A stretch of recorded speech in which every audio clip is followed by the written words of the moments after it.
지금 우리나라에서 가장 문제가 되는 안토파. 이제 중단되어야 한다. 헬 조선을 결코 탈출할 수가 없습니다. 제가 국민 여러분과 함께 가장 앞장서서 모든 것을 걸고 치열하게 싸울 것을 약속드립니다. 감사합니다.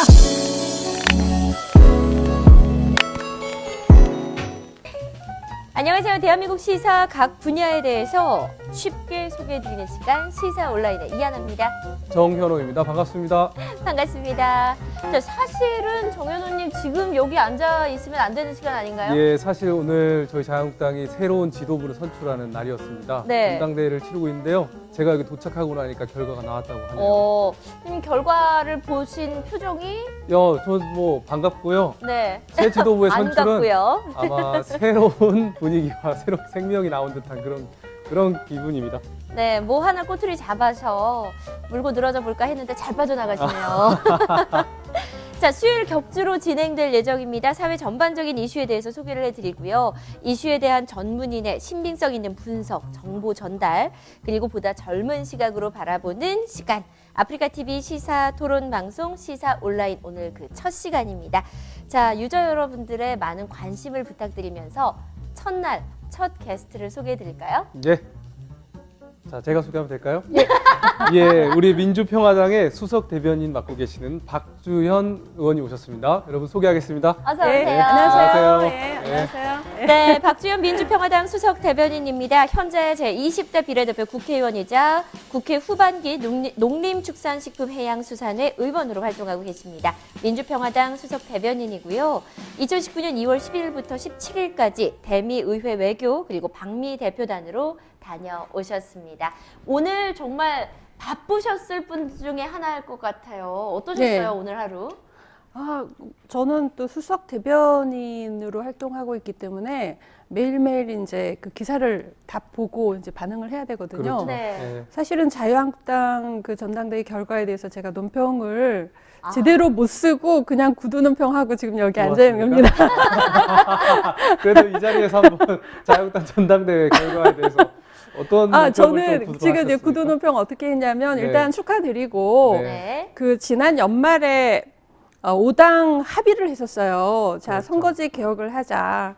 10% 이내에서 이제 의원 정수를 확대하되 선거제 연동형 비례대표제로 선거제 개혁을 하고 그와 동시에 이제 분권형 개헌 논의를 시작한다. 뭐 이런 식으로 합의를 했기 때문에 그것도 자유한국당이 여러 가지 이거를 반영해 달라고 해서 그 개헌 논의를 시작한다는 내용도 집어넣어서 합의를 한 거였단 말이에요. 그러니까 그거를 지키는 것을 첫 임무로 시작하시라. 새 지도부가 예, 그리고 지금 이제 오늘 조금 있으면 북미회담 하잖아요. 네. 그리고 아마 이제 조만간 남북회담을 또 하게 될 텐데 그렇죠. 이건 너무나 지금 중요한 한반도에서 중요한 지금 시기이기 때문에 거기에 대해서 책임감을 갖고 임해달라라고 하는 그런 논평을 하고 왔습니다.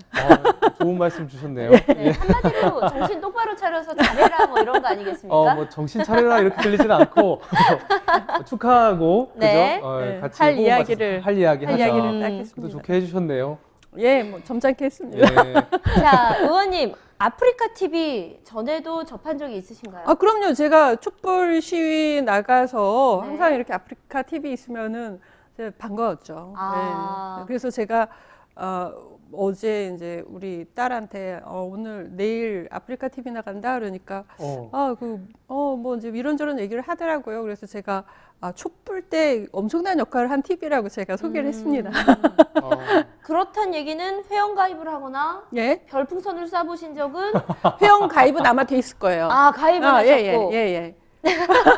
아직 풍선을 안 쏘셨다니 가입을 안 하셨다니 팬가입을 안 들어오셨네요. 네. 네, 기억하겠습니다. 넘어가기 전에요. 그 의원님 들어보니까 핀란드에서 교육 관련 전공도 하고 계신다고. 예. 원래 이제 저는 변호사 출신인데요. 네. 제가 이제 정책 연구소를 만들어서 이렇게 예산, 대안 이런 거 이렇게 하다 보니까 대학이 너무 중요한 거예요. 그렇죠. 지금 그러니까 학생들이 대학에 들어가서 내가 뭘 얻고 나오질 못하는 거예요. 네. 그렇죠. 그냥 졸업장 따려고 돈만 드리는 것이지 네. 그게 내 직업이나 향후에 그거와 연결되지 않는 학생들이 대부분인 거예요. 그래서 네. 대학을 이제 바꿔야 되고 또 이제 대기업이나 이런 데들은 자기가 연구개발 능력도 있고 어떤 훈련할 수 있는 능력도 있지만 대부분의 중소기업들, 중견기업들은 그런 능력이 없기 때문에 그렇죠. 결국은 대학하고 이렇게 합체가 돼가지고 그런 것들이 이루어져야 된다라는 생각에 네. 그걸 제일 잘하고 있는 나라가 핀란드거든요. 핀란드군요. 거기에 가서 제가 교육학 박사를 아, 예, 진행 거의 중이고 계시는 거죠? 예, 거의 이제 논문 쓰다가 중간에 잠깐 나왔는데 잡혀가지고 정치를 하고 있는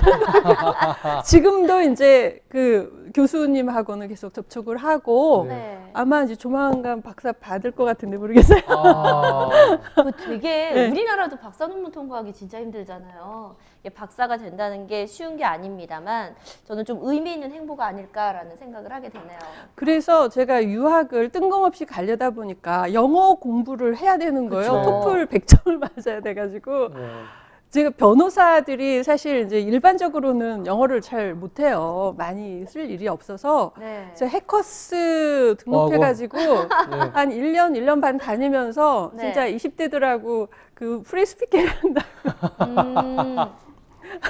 그래서 저는 어쨌든 젊은 친구 제가 나이 별로 어느 정도 보여요. 저 손녀 있어요. 아우 정말로요? 네, 손녀 있는데 와. 그 최근에 한 5년, 6년 이렇게 젊은 친구들하고 많이 어울려서 네. 그 사람들이 저를 제 나이보다 조금 어리게 보는 거예요. 예, 그렇게 보십니다. 영혼 아니, 아니, 아니. 들어오셨나요? 아니, 지금. 조금, 네. 아, 손녀가 있을 거라는 생각을 전혀 저도 깜짝 못했습니다. 놀랐어요. 예. 근데 사실 나이는 숫자라고는 하지만 예. 네, 근데 그 숫자가 또 의미가 생각보다 적지 않은데 숫자와 상관없이 젊은 인생을 사시는 분인 것 같아서 왠지 첫 번째 게스트가 기분이 좋습니다. 예. 자, 오늘 이분과 함께하는 이유가 있죠. 예. 우리 박주현 의원님께서 네. 아시다시피 미국을 방미한 또 의원 대표단으로 함께 갔다 오셨고 네. 또 그래서 아마 그 안에서 이루어졌던 얘기들을 오늘 많이 해주실 수 있을 것 같아요. 뒷이야기도 좀 궁금하고요. 네. 예, 많이 물어보려고 합니다. 자, 첫 번째 질문 제가 바로 이어가면 됩니까? 네. 예. 질문을 제가 간단하게 네. 한번 궁금한 걸 여쭤볼게요. 2019년 2월 10일부터 예. 2월 17일에 국회 방미 대표단으로 선발되었는데 예. 그때 가신 분들하고 그때 선발 기준이 있었다면 뭐 어떤 설명? 원래 지금 이제 문희상 국회의장님이 이제 되시고 나서 네. 여야 5당 대표님들하고 국회의장님하고 매월 한 달에 한 번씩 초월회라고 해서 첫 번째 월요일 날 이렇게 모이는 게 있어요. 그런데 네. 거기에서 이제 그 저희 당 민주평화당의 정동영 대표님이 이렇게 지금 시국이 중요한데 미국의 지금 하원이 이제 바뀌고 있다. 그러니까 우리가 이 국회 대표단을 만들어서 미국에 가서 미국 정치인들을 좀 설득을 할 필요가 있겠다. 이렇게 네. 이제 제안을 하셨고 그게 바로 진행이 됐어요. 그래서 이제 당 대표님들하고 이제 각 당에서 한 명씩이 이제 같이 가는데 제가 이제 수석 대변인이라서 같이 동행을 하게 됐고요. 근데 그 과정에 또 이제 외교통상위원회에서도 이제 우리도 가겠다 이렇게 네. 해서 다 같이 그러니까 5당이 전체가 다 가고 근데 이제 자유한국당하고 바른미래당은 이제 당 대표께서 원외시잖아요. 네. 그래서 원내대표들이 네. 이제 대신 가고 그래서 미국의 입장에서도 이런 경우는 처음이래요. 국회의장도 오고 5당 대표가 나오고 외교통상위원회 위원장이 오고 교섭단체 간사가 네. 다 갔거든요. 그러니까 네.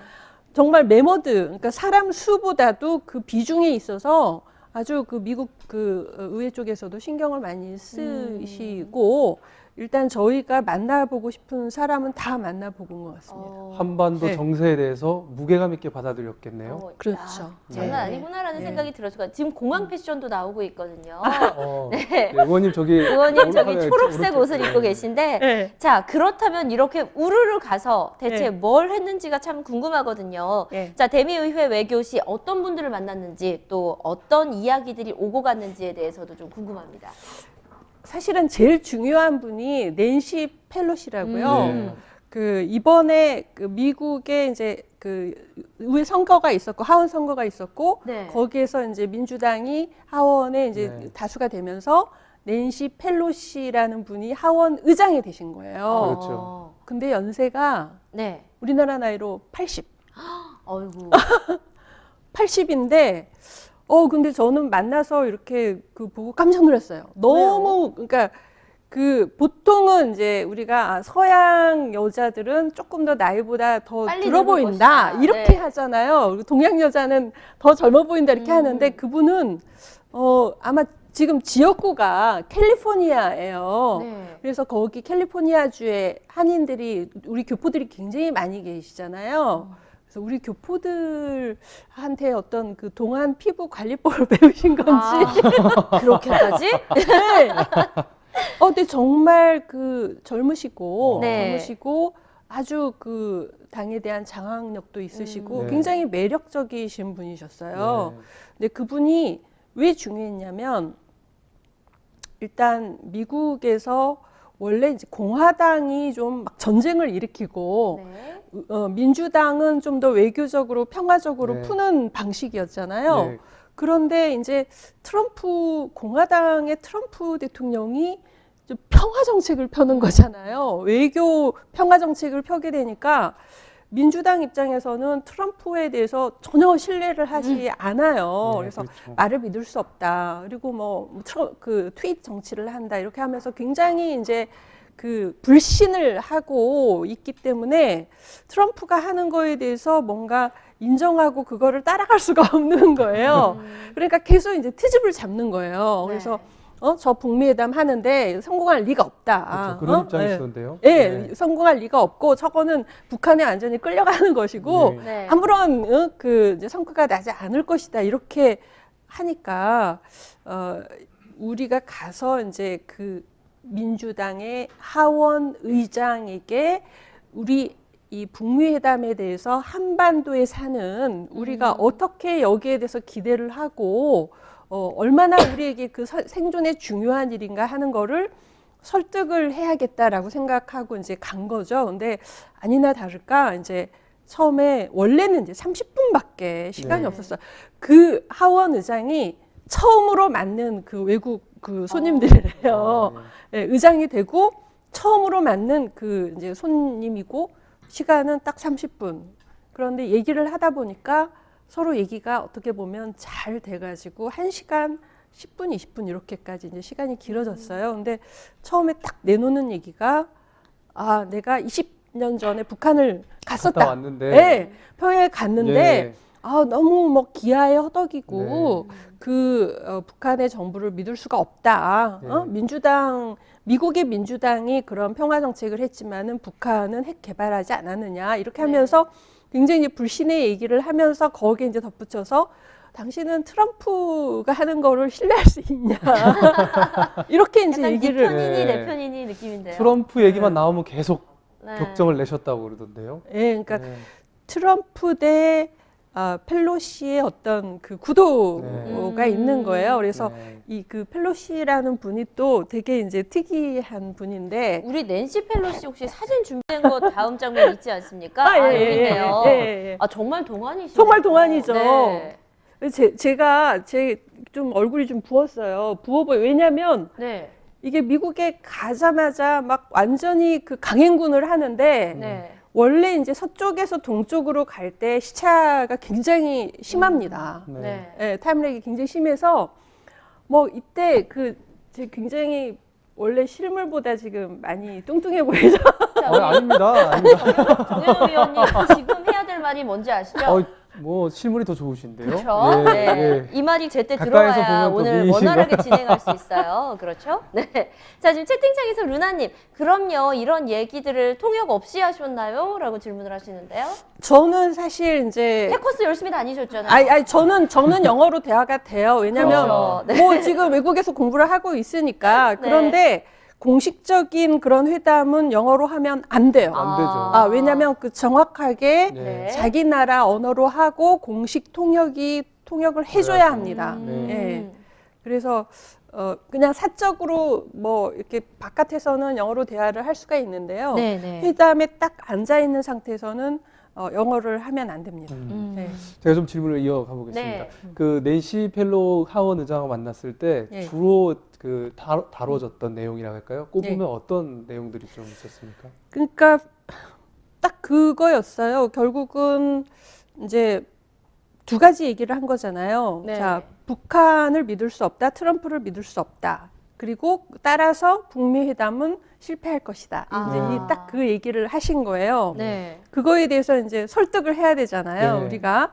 근데 어쨌든 문희상 의장님, 이해찬 대표님, 또 정동영 대표님, 이정미 대표님 이렇게 이제 네 분이서 이렇게 설득을 하시는 거죠. 설득을 하시는데 일단 이해찬 대표님하고 이정미 대표님은 북한이 변했다. 지금 20년 만에 최근에 우리가 갔다 왔는데 이게 엄청나게 바뀌었기 때문에 당신이 다시 한번 북한에 가기를 권한다. 20년 전하고 예. 다르다. 예, 다르다. 이제 이런 얘기를 했고 우리가 그 얘기를 하고 있을 때 앤디 김이라고 아시죠? 그 한국 교포인데 네. 뉴저지에서 이번에 하원원 당선되신 그분도 이제 같이 배석을 하셨어요. 근데 그분이 이제 그러더라고요. 나는 이제 한국 그 교포기 때문에 정말 한국의 평화를 한반도의 평화를 바라는데 에비던스가 없지 않느냐. 네. 북한이 이 비핵화 과정을 해서 이렇게 평화가 정착이 될 수 있다라는 북미 회담에 성공할 수 있다라는 에비던스가 없지 않느냐. 이렇게 얘기를 했어요. 그리고 트럼프가 lack of strategy, 그러니까 전략이 없는 것이다. 이렇게 얘기를 하니까 이제 저희 당의 정동영 대표님이 자, 내가 몇 가지 근거를 대겠다. 이렇게 네. 하면서 자, 첫 번째 400일 동안 아무런 미사일 실험이나 이런 도발 행위가 없었다. 400일 동안. 네. 예, 그리고 작년에 문재인 대통령과 김정은 위원장이 평양에서 그 회담을 할 때 이 ICBM을 포함한 이런 것들을 미국이 직접 참관하는 하에서 이거를 없애겠다. 이런 약속을 했다. 네. 그리고 이후에 미국이 상응한 조치를 취한다면 영변의 핵 시설을 다 폐기하겠다. 라고 했는데 영변의 핵 시설이라는 것은 북한의 핵 그 전략의 한 80%가 모여 있는 곳이기 때문에 만약에 영변의 핵 시설을 다 폐기한다는 것은 거의 대부분의 거의 이거를 해결하는 그런 정도로 얘기를 한 상황이라면 적어도 20년 전에 북한에 갔을 때 어떻다 하는 거하고는 상황이 완전히 바뀐 거 아니냐. 그렇게 얘기하니까 이제 처음에는 그런 세 가지 이렇게 얘기를 북한을 믿을 수 없다, 트럼프를 믿을 수 없다, 북미 회담은 성공하지 못할 것이다 이렇게 얘기를 하시다가 점점 이제 말씀이 바뀌셔가지고 나중에는 호플 당신들의 그런 낙관적인 전망이 맞기를 바란다. 네. 나도 맞길 바란다. 예, 맞길 바란다. 낙관할 수는 없지만 호플이라고 계속 얘기를 그럼 하셨어요. 어느 정도 성과가 좀 있었다라고 자칫 저는- 평가를 하시는 저는 거네요. 무조건 그 성과가 있었다라고 생각합니다. 그러니까 우리가 갔을 때 지금 북미 회담의 당사자는요. 네. 그 누구도 아니에요. 김정은과 트럼프예요. 그렇죠. 예, 낸시 펠로시가 그 당사자가 아니에요. 그러니까 비건하고 김혁철이 실무 협상하고 네. 오늘 저녁부터 내일까지 뭐 4번이든 5번이든 김정은과 트럼프가 만나가지고 담판을 짓는 거거든요. 뭐 그거를 세기의 담판이라고도 하고 네. 핵 담판이라고도 하는데 담판을 통해서 그 장기를 두는 당사자는 김정은과 트럼프가 둡니다. 네. 근데 옆에 훈수꾼들이 있어요. 네. 우리도 사실은 그 북미 회담에서는 훈수꾼이고요. 미국의 민주당도 훈수꾼이에요. 네. 그런데 적어도 훈수꾼이 장기판을 들어 엎지는 못하게 해야 되잖아요. 네. 그렇죠. 아니 네. 채팅창에서도 계속 트럼프 탄핵되는 거 아니냐, 청문회 준비되는 거 아니냐, 계속 트럼프에 대해서 믿지 못하는 세력들이 많이 크다라는 걱정들을 하거든요. 그러니까 미국 언론에서는 네. 그러니까 미국의 어떤 뭐 정론지라고 하는 언론에서는 트럼프에 대해서 그냥 거의 약간 무시? 맞아요. 예, 그 북미 회담에 대해서도 별로 그렇게 안 다뤄줬대요. 물론 이제 뭐 오늘이나 내일은 안 다룰 수 없겠지만 그냥 약간 무시하는 좀 그런 게 있었다 하더라고요. 그래서 그렇게 얘기한 거예요. 저희가 낸시 펠로시한테 자, 우리가 당신이 그러니까 트럼프하고 이렇게 어떤 그 각을 세우는 입장인 건 우리가 이해를 하지만 네. 한반도에 사는 뭐 북한 주민까지 포함하면 네. 8천만의 주민은 지금 이 문제가 정치적인 문제가 아니라 생존의 문제다. 그렇죠. 그걸 좀 고려해 주시고 네. 트럼프의 관계가 문제가 아니라 전통적으로 우리 한미 우호 관계라는 게 있지 않느냐. 그러니까 한미 동맹이라는 차원에서 이 문제를 크게 좀 봐주시라 이렇게 저희가 설득을 했고 예. 이제 또 한 가지 또 설득을 했던 것은 자 베트남의 길을 가겠다고 한다 북한이 네. 지금 이번에 이제 하노이를 간 것도 보면은 뭔가 베트남의 길을 가겠다라고 하는 거를 아주 가시적으로 보여주는 그렇죠. 거잖아요. 근데 미국과 베트남이 그렇게 전쟁을 할 때보다 오히려 베트남이 이겼지만 미국의 어떤 친미 국가가 돼서 네. 오히려 미국의 영역이 확장되고 미국의 이익이 더 늘어난 거 아니냐. 네.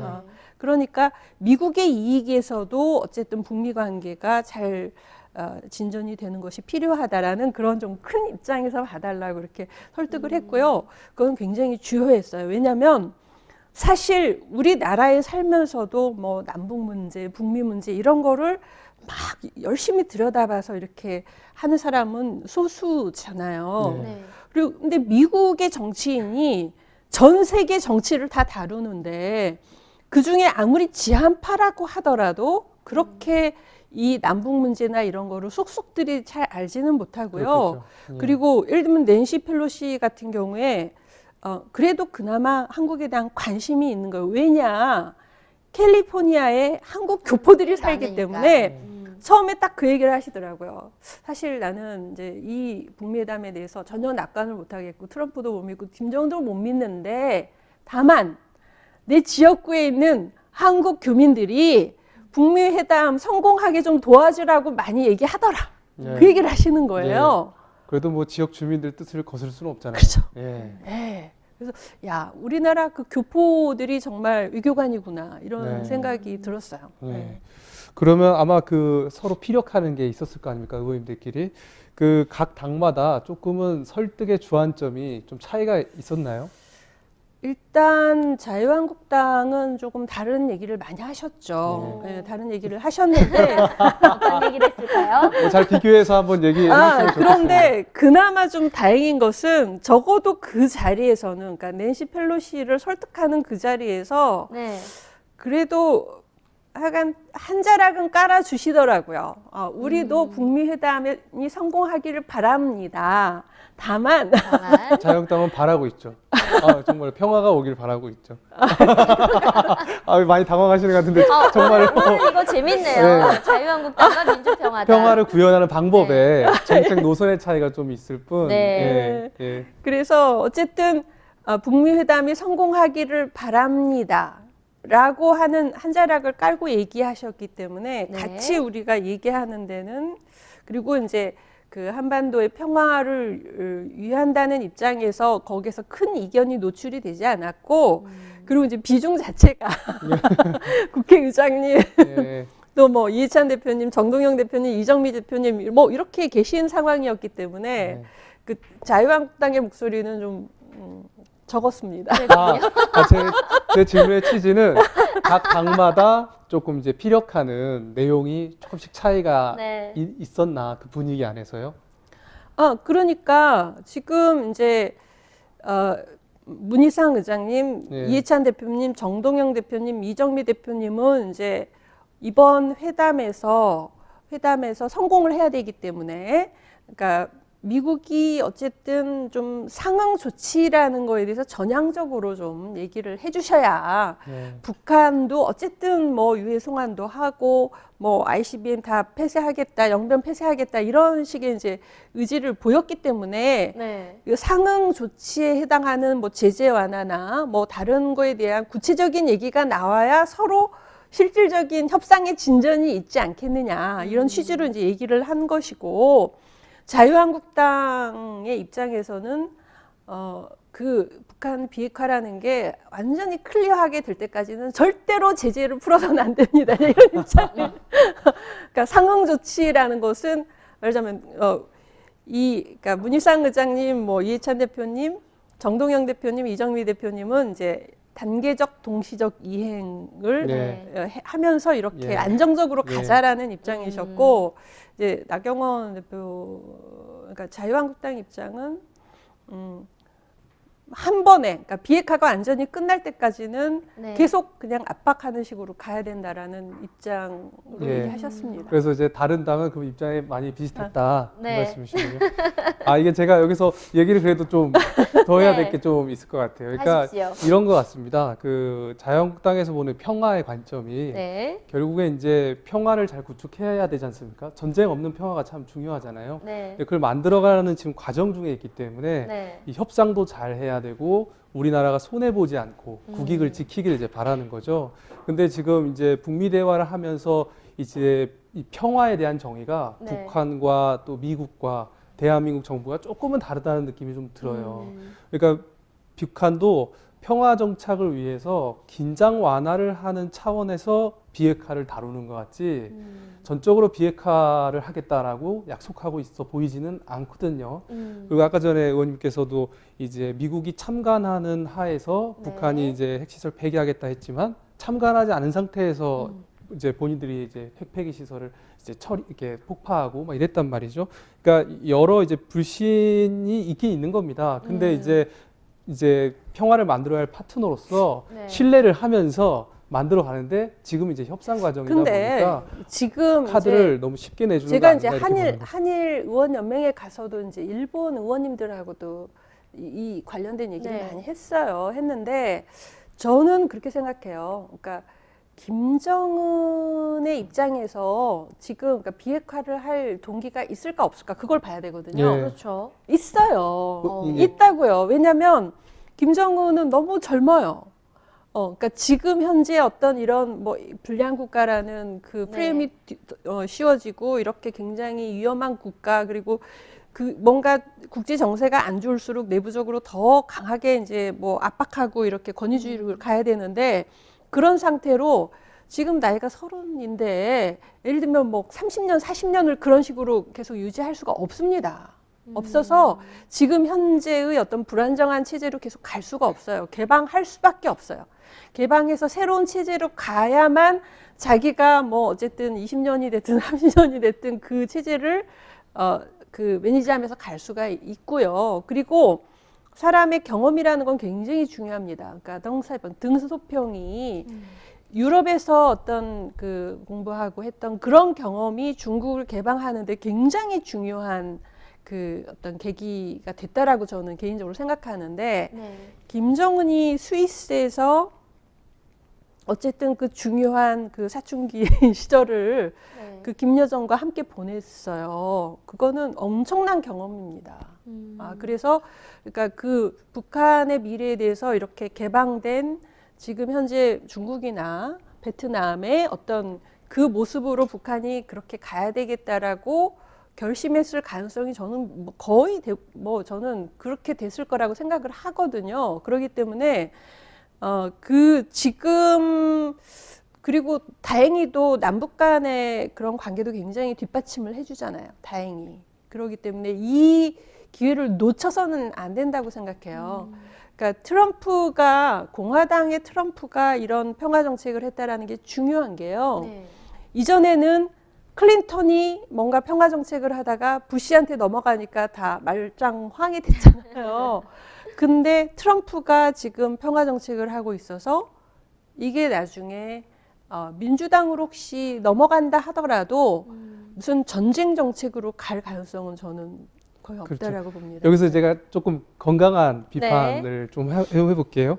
의원님께서 이제 북한의 김정은이 어떤 생각을 갖고 있냐가 중요하다고 하셨지 않습니까?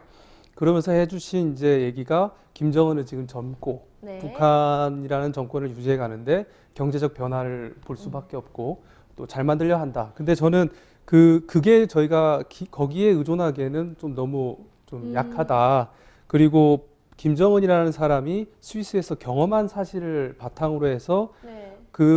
김정은 국방위원장이 핵을 포기할 것이라고 전망하는 것은 논리적으로 저희는 조금 빈약하다고 보는 거죠.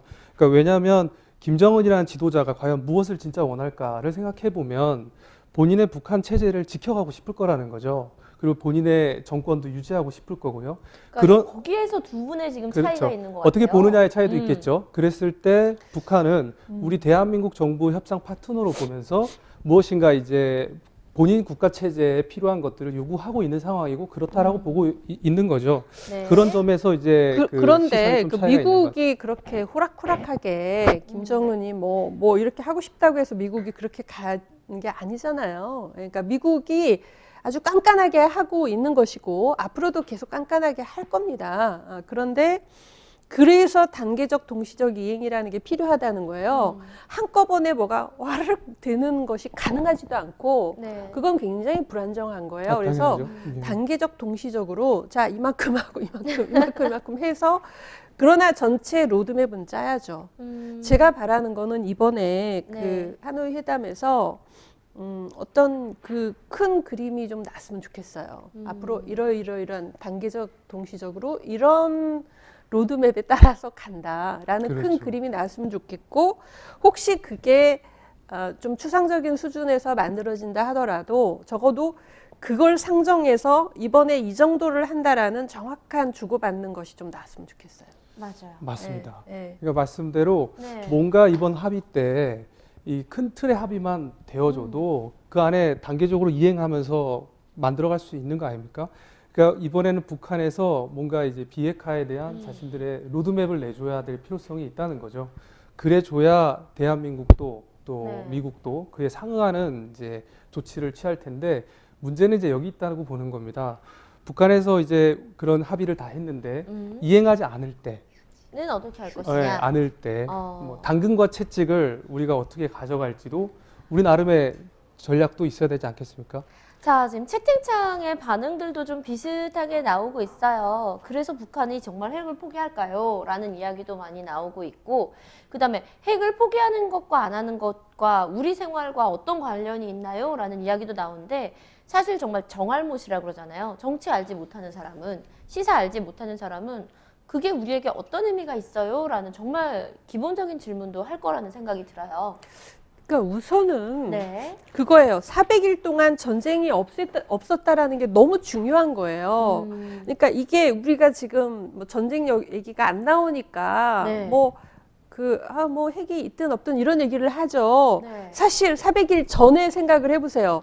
계속 뭐 미사일 실험하고 그거 할 때마다 이제 증권시장 출렁거리고 네.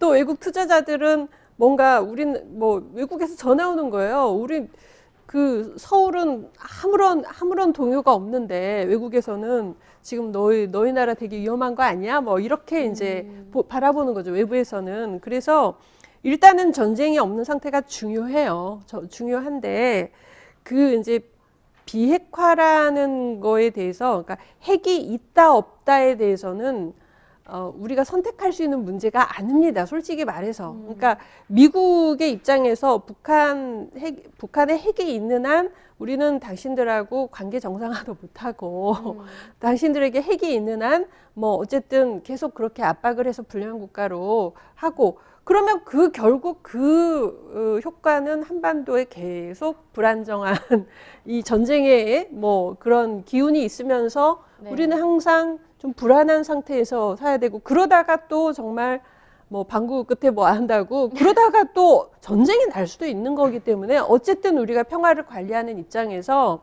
미국과의 관계에서 북한의 핵을 정리를 해야 되는 것이고요. 그러나 그거를 미국이 너 완전히 다 벗고 난 다음에 내가 뭘 줄지 말지 해볼게. 이거는 협상이 말이 아니라는 안 되는 거예요. 거죠. 예. 네. 그 얘기를 하는 겁니다. 자, 예. 이제 본격적으로 북미 정상회담 주요 협의 사항이라든가 성과 예상에 대한 이야기를 좀 해보려고 합니다. 일단은 이 이야기부터 먼저 짚어야 될 것 같아요. 왜 베트남인가? 왜 하노이인가? 라는 이야기를 좀 해야 될 것 같아요. 북미 정상회담으로 왜 베트남이 선정이 됐을까요? 그 배경에 대해서 좀 궁금합니다. 베트남이 이제 전통적으로 굉장히 북한의 그 우방이죠. 예, 옛날에 이제 김일성과 호치민이 네. 또 뭔가 그 사회주의 국가에서 굉장히 이제 신망을 받는 뭐 주역이기도 했고 그래서 김일성은 베트남에 2번 방문을 했다고 하죠. 그게 네. 55년 전인가 뭐 하여간 그렇게 이제 2번을 방문을 했고 그래서 지금 이제 김정은은 김일성하고 굉장히 이제 비슷하다고 평가도 되고 네. 또 본인도 굉장히 비슷해지려고 비슷해지려고 노력하잖아요. 네, 네. 네. 그런 점에서 베트남을 안 갈 이유가 없을 것 같아요. 이제 김정일의 경우에는 되게 이제 샤이하기도 하고 네. 멀리 여행을 못했다고 하더라고요. 예, 그래서 이제 그런 점이 있었는데 김정은 같은 경우에 뭐 할아버지가 갔었던 그 나라를 못 갈 이유가 없고 또 뭐 그런 거죠.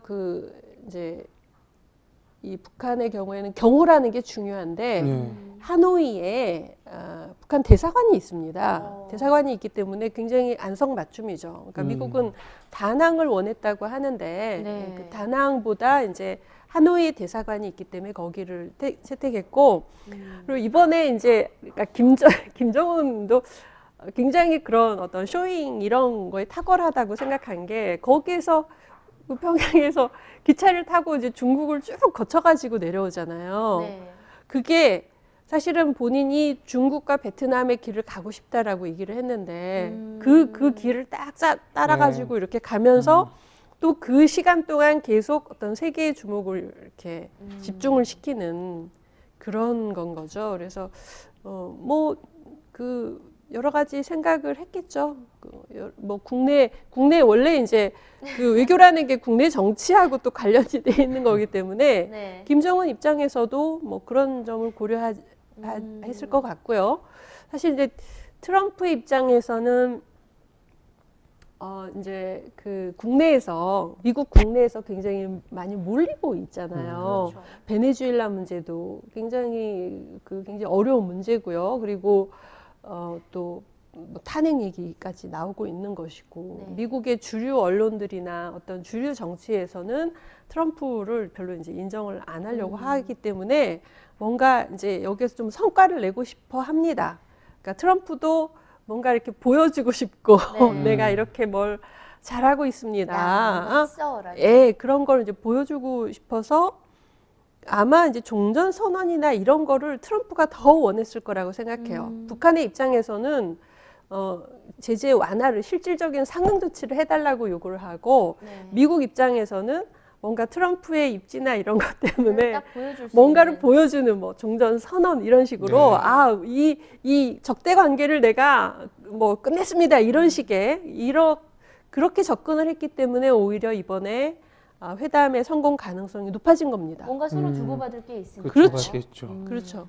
그 의원님이 보시기에 이 북미 정상회담 중에 최종 어느 정도 협의를 이룰 만한 어젠다가 있다면 좀 어떤 협의들이 좀 오고 갈 것 같다고 보시는지 설명해 주시면 감사하겠습니다. 그러니까 지난번 1차 북미 회담에서 이제 북미 관계 네. 정상화하는 거 그리고 이제 한반도 평화 그리고 북한 비핵화 그리고 이제 유해 송환 이렇게 됐잖아요. 근데 그 유해 송환 중에 이제 일부는 이미 이제 좀 진행이 되고 네. 있고요. 그리고 이제 북미 관계 정상화라는 게 결국 뭐 종전 선언이나 또 무슨 연락 사무소나 뭐 이런 것들로 이제 아마 진행이 네. 됐거나 이미 됐거나 네. 아마 될 거거나 이렇게 할 것 같고요. 결국은 이제 북한이 어느 정도 비핵화를 했을 때 미국이 어느 정도의 상응 조치를 하느냐. 네. 핵심이죠. 핵심입니다. 네. 자, 그렇다면 비핵화가 이루어질 가능성은 결국 미국의 상응 조치에 따라 달려 있다라고 보시는 건가요? 이번에는 그러니까 제가 대표단이 갔을 때 이제 원래는 이제 폼페이오 그 국무장관을 만나려고 했었는데요. 네. 그분이 이제 외국에 가시고 안 계셔가지고 네.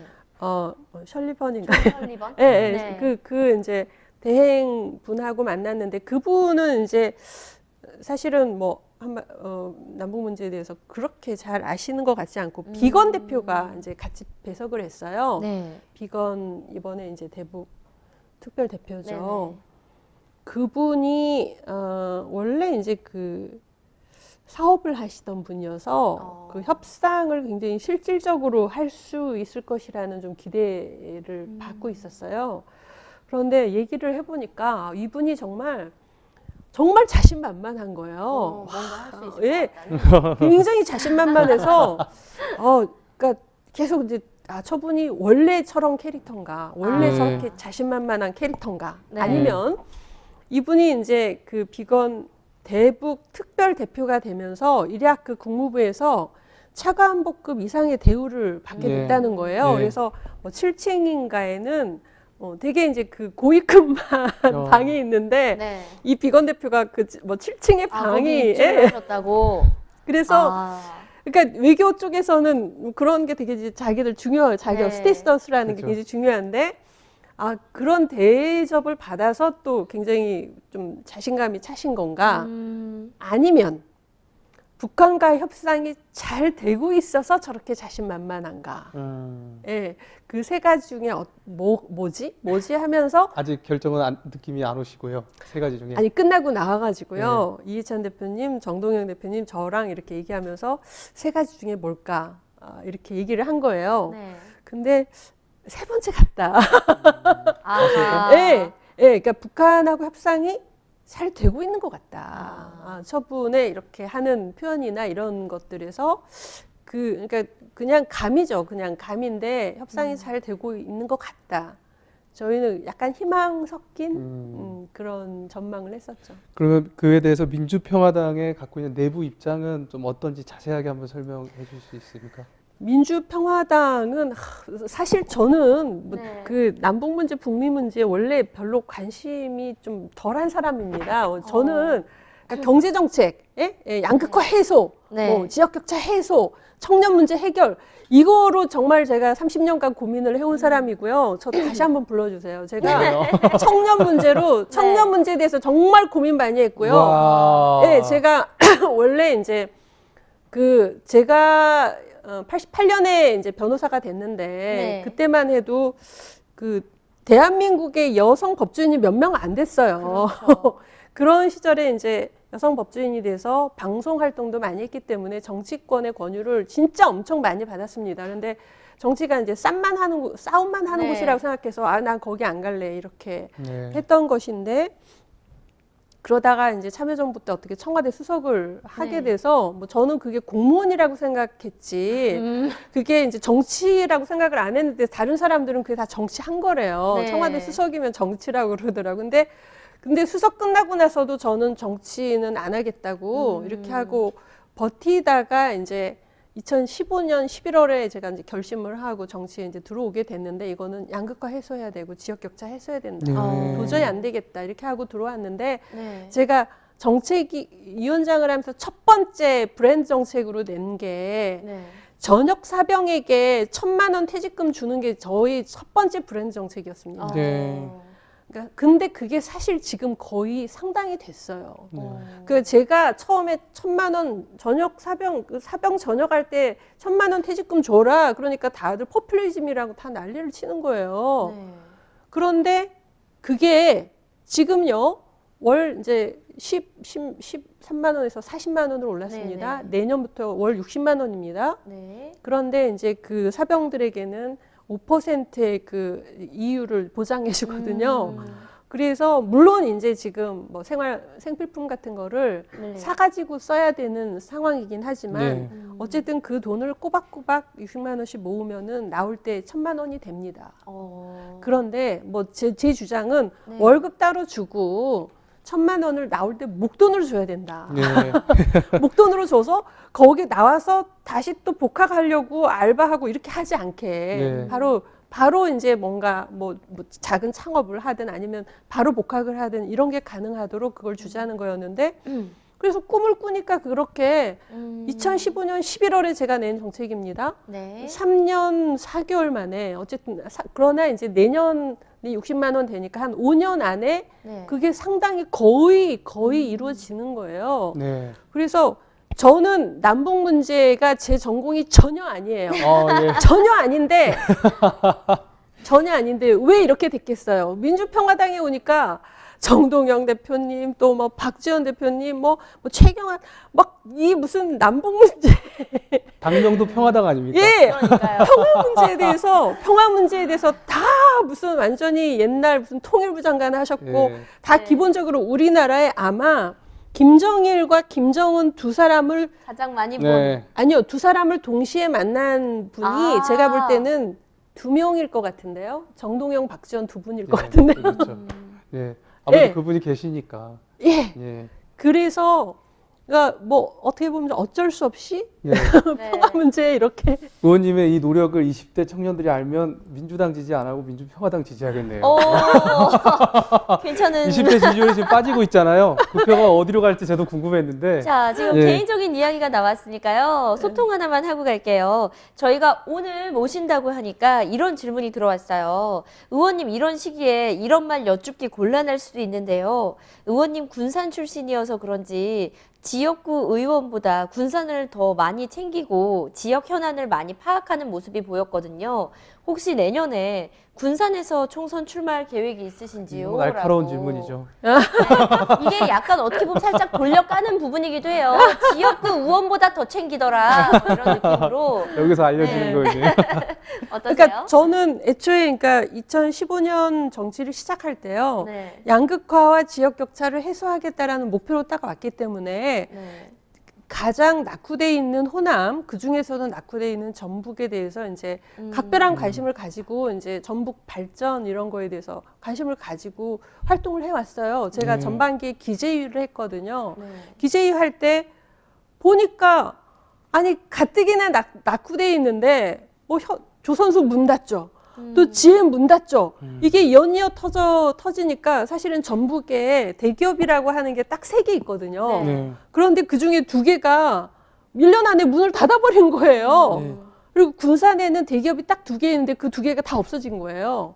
그런 상황이 되니까 어쨌든 계속 그 문제에 신경을 쓰지 않을 수 없었고, 신경을 써서 바로 그 문제가 해결이 됐으면은 또 다른 문제로 좀 이동할 수가 있는데 네. 군산 조선소 문제, GM 공장 문제 하나도 해결이 안 된 거예요. 네. 그리고 그 이제 대안으로 뭔가 뭐 산자부에서 무슨 이런저런 사업을 한다라고 한 것도 네. 전혀 진행이 안 되고 이번에 겨우 예타 면제로 좀 들어갔어요. 일부가 들어갔는데 그 중에 하나가 예타 면제도 들어갔는데 그것도 결국은 대부분이 전국 사업인 거예요. 알고 보니까. 그러니까 전혀 문제가 해결이 안 되니까 제가 계속 거기를 쳐다보고 계속 거기에 일을 할 수밖에 없는 거예요. 그러니까 이제 군산에서는 군산 출신이고 군산 문제 계속 하니까 군산에 나올 거다 이렇게 얘기를 하시는데 네.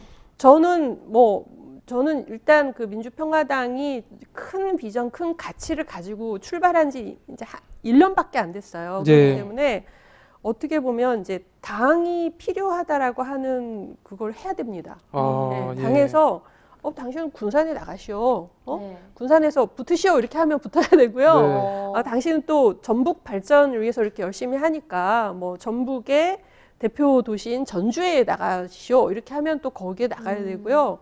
아니고 이 민주평화당이 지금 수도권의 젊은이들을 에게 비전을 줘야 되기 때문에 수도권에서 나가시오. 이렇게 하면 또 그렇죠. 수도권에 나가야 되고. 네. 예, 저는 그렇죠. 뭐 좀 종속적인 상황입니다. 우리는 그것을 그 당의 뜻을 따른다고 보통 당의 표현합니다. 뜻을. 예. 선당후사 뭐 이런 정신이라고 저희 생각하죠.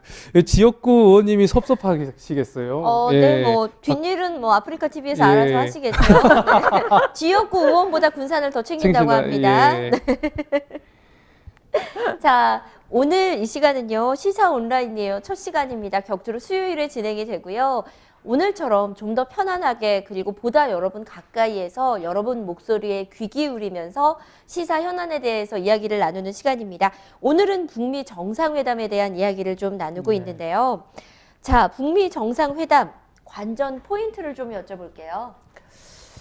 일단 저는 네. 이렇게 김정은과 트럼프가 이렇게 케미가 잘 맞을 줄은 둘이 나이 차이도 되게 많이 나고 키 차이도 되게 많이 나고 동양인 서양인.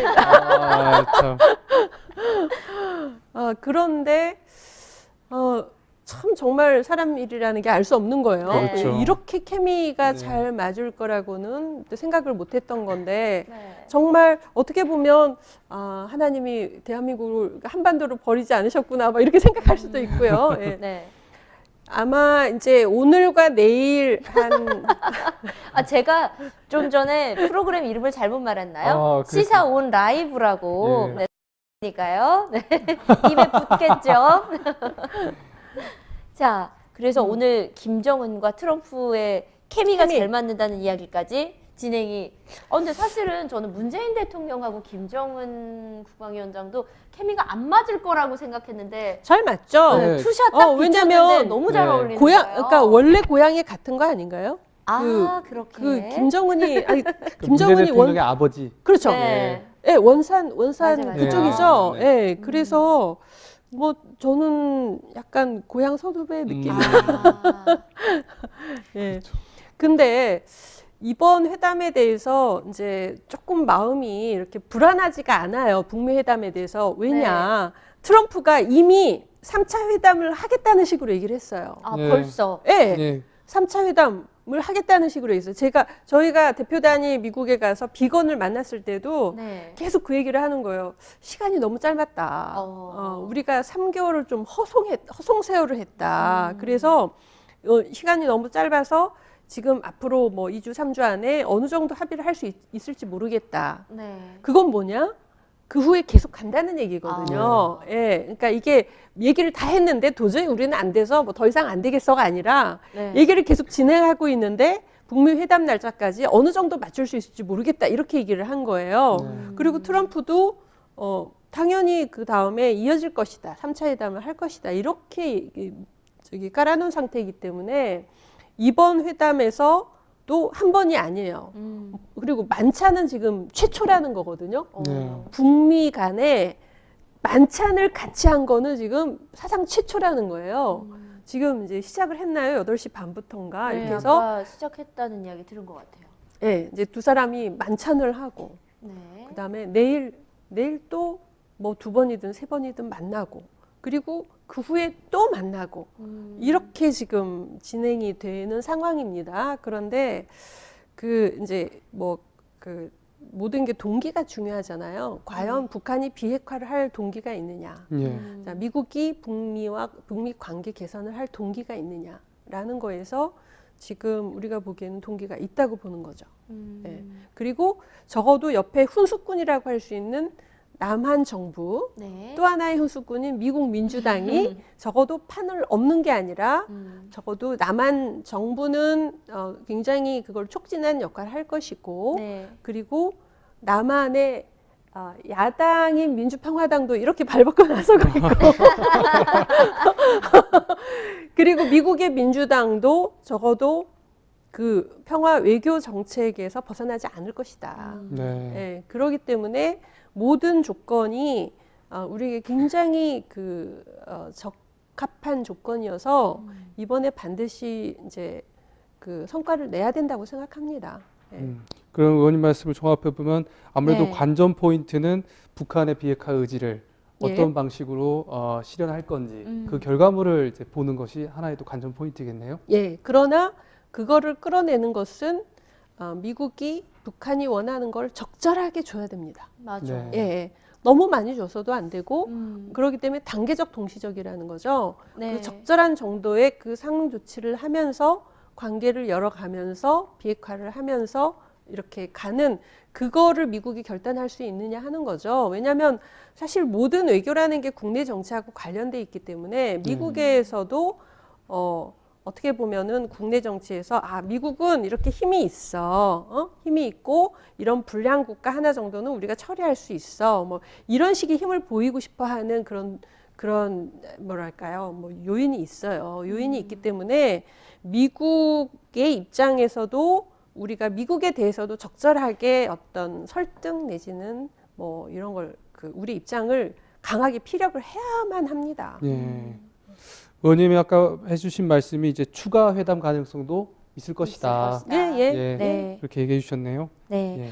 저는 이 북미회담 보면서 이렇게 한편에 약간 인질극이나 이런 느낌이 들어요. 왜 인질을 잡고 있는 상황이나 혹은 납치를 하고 예. 있는 상황에서는 자기가 가진 패는 교환을 할 것처럼 하면서 왜 계속 서로 막 돈을 줄 테니까 사람 넘겨라 막 이래서 서로 막 이렇게 긴밀하게 주고받는 느낌 있잖아요. 어떻게 보면 북한이 가진 패가 핵이잖아요. 네. 그래서 이거를 그냥 한 번에 내놔라라고 해서 절대 내놓지는 않을 거라는 거죠.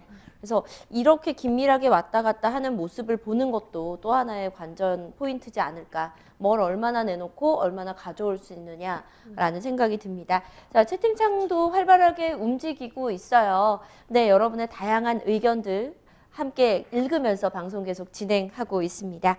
자, 남북 정상회담에 대한 이야기도 좀 함께 이어가 볼게요. 북미 정상회담 이후에 남북 정상회담은 어떤 시기로 예상을 하고 계신가요?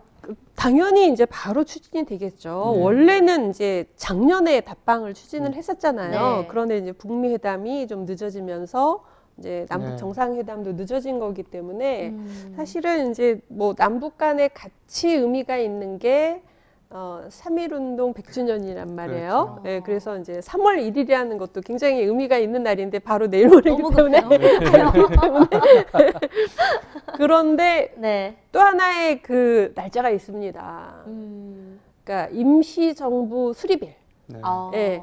그러니까 임시의정원, 그러니까 국회에 해당하는 네. 그 수립일은 4월 10일이에요. 10.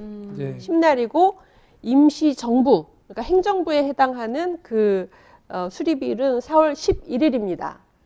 제 생일이에요. 예. 잊지 않겠습니다. 갑자기 이렇게 그래서 이번에 이제 임시 공휴일이 된다고 예. 하잖아요. 네. 예, 뭐 가능성이 좀 꽤 있다고 보는데 네. 임시 공휴일이 됐다. 그건 굉장히 좋은 날짜죠. 네. 네.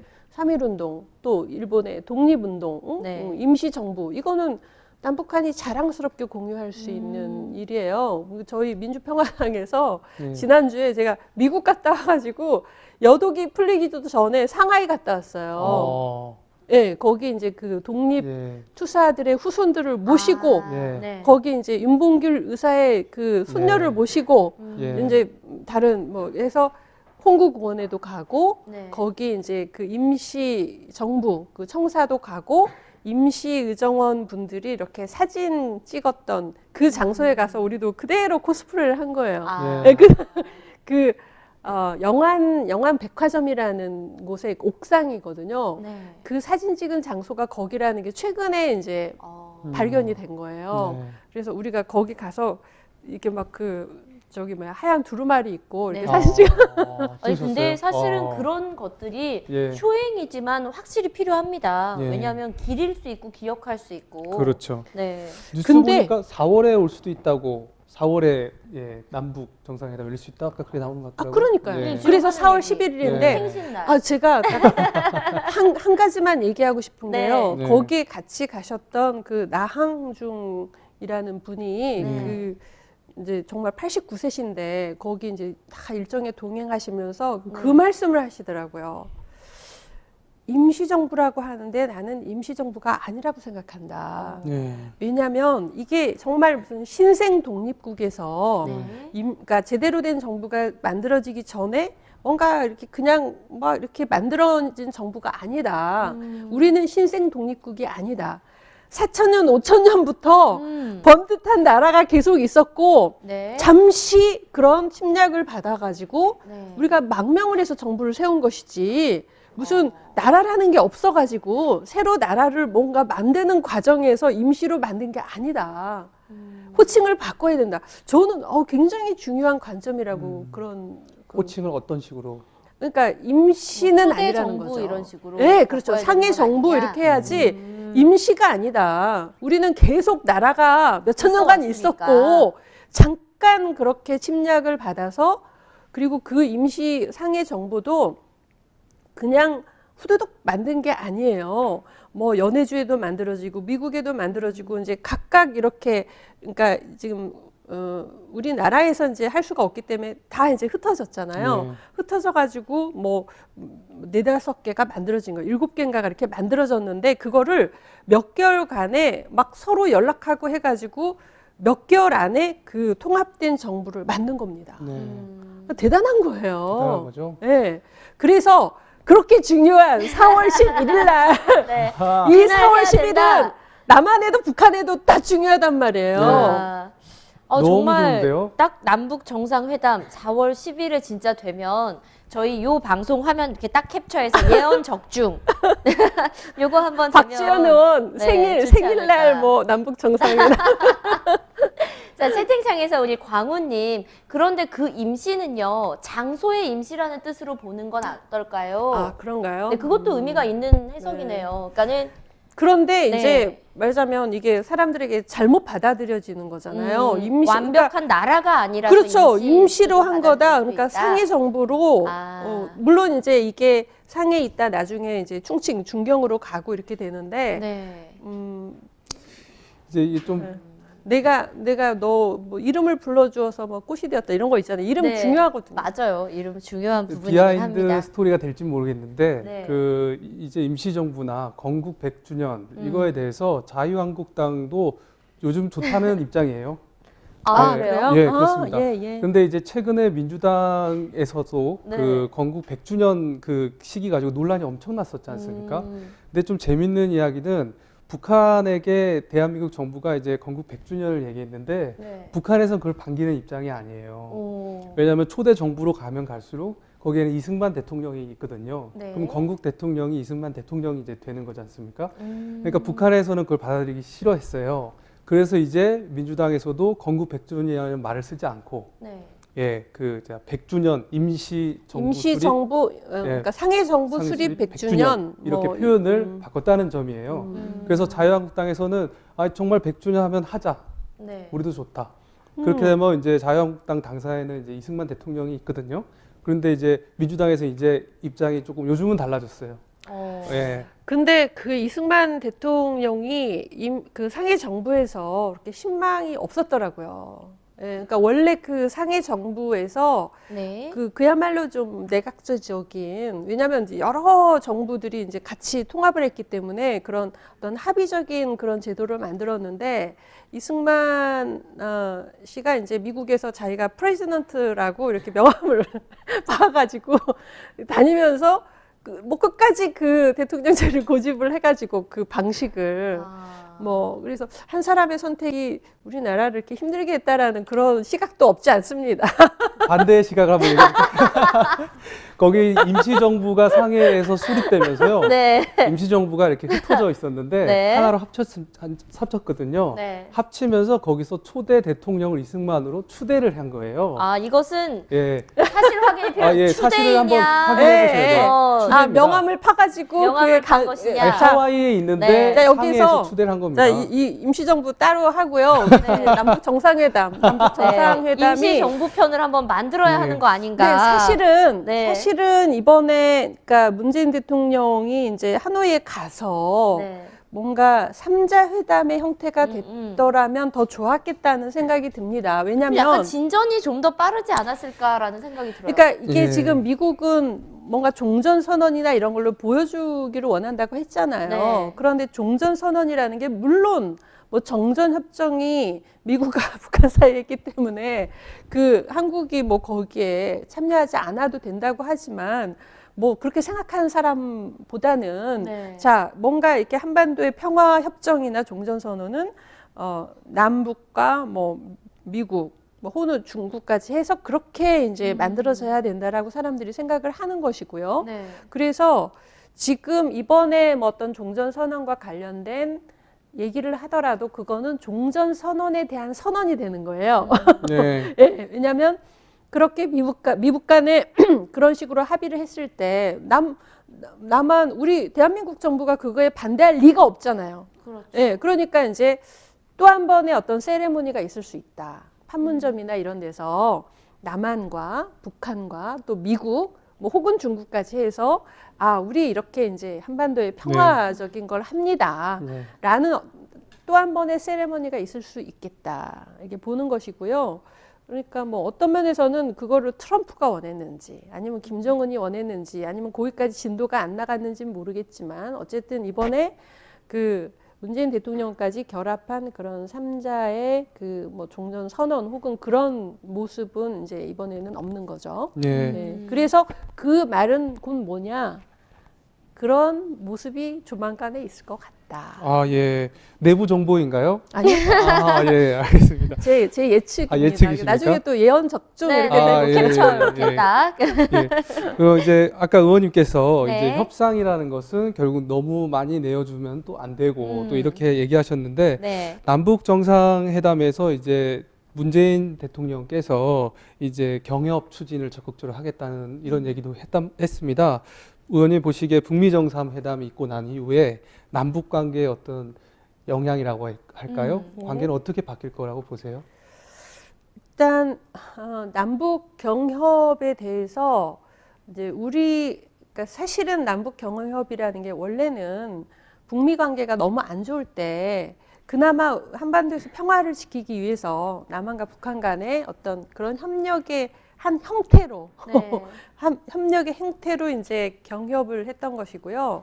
지금 북미 관계가 진척되고 있는 상황에서는 미국이 대한민국 정부에게 너 경협해 이렇게 하는 상황 아닐까요? 오히려. 저는 예. 오히려 그렇다고 어. 보시는 거군요. 그럼요. 모르겠어요. 뭐 아니, 제 예측이 뭐 제 판단이 맞다라고 장담은 못하지만 예전에 북미 관계가 안 좋을 때는 네. 우리가 남북 관계를 어떻게든 좀 평화로운 분위기로 만들기 위한 하나의 수단으로서 경협이라는 거를 활용을 한 거죠.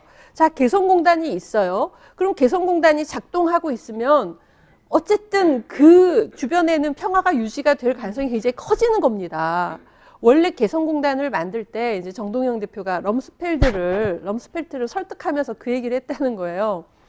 자, 개성공단을 만들게 되면 거기 한국에 트럭이 왔다 갔다 하는데 적어도 그 사이에 있는 무기는 다 그 북쪽으로 간다.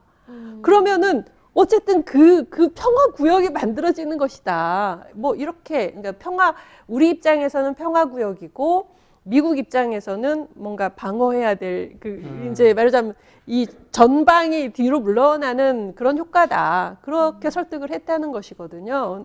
그래서 이전의 정부에서 남북 경협은 정말 한반도 평화를 어떻게든 좀 만들어내려는 몸부림이었다라고 본다면 지금은 북미 관계가 개선이 되면서 지금 뭐 세계 3대 투자자라는 짐 로저스 뭐 그 사람이 네. 자기 전 재산을 북한에 투자하겠다고 네. 지금 그러고 있잖아요. 그러니까 북한은 어떻게 보면 자본주의적인 그런 투자자들이나 기업들의 그 뭔가 미지의 땅이고 기회의 땅입니다. 네.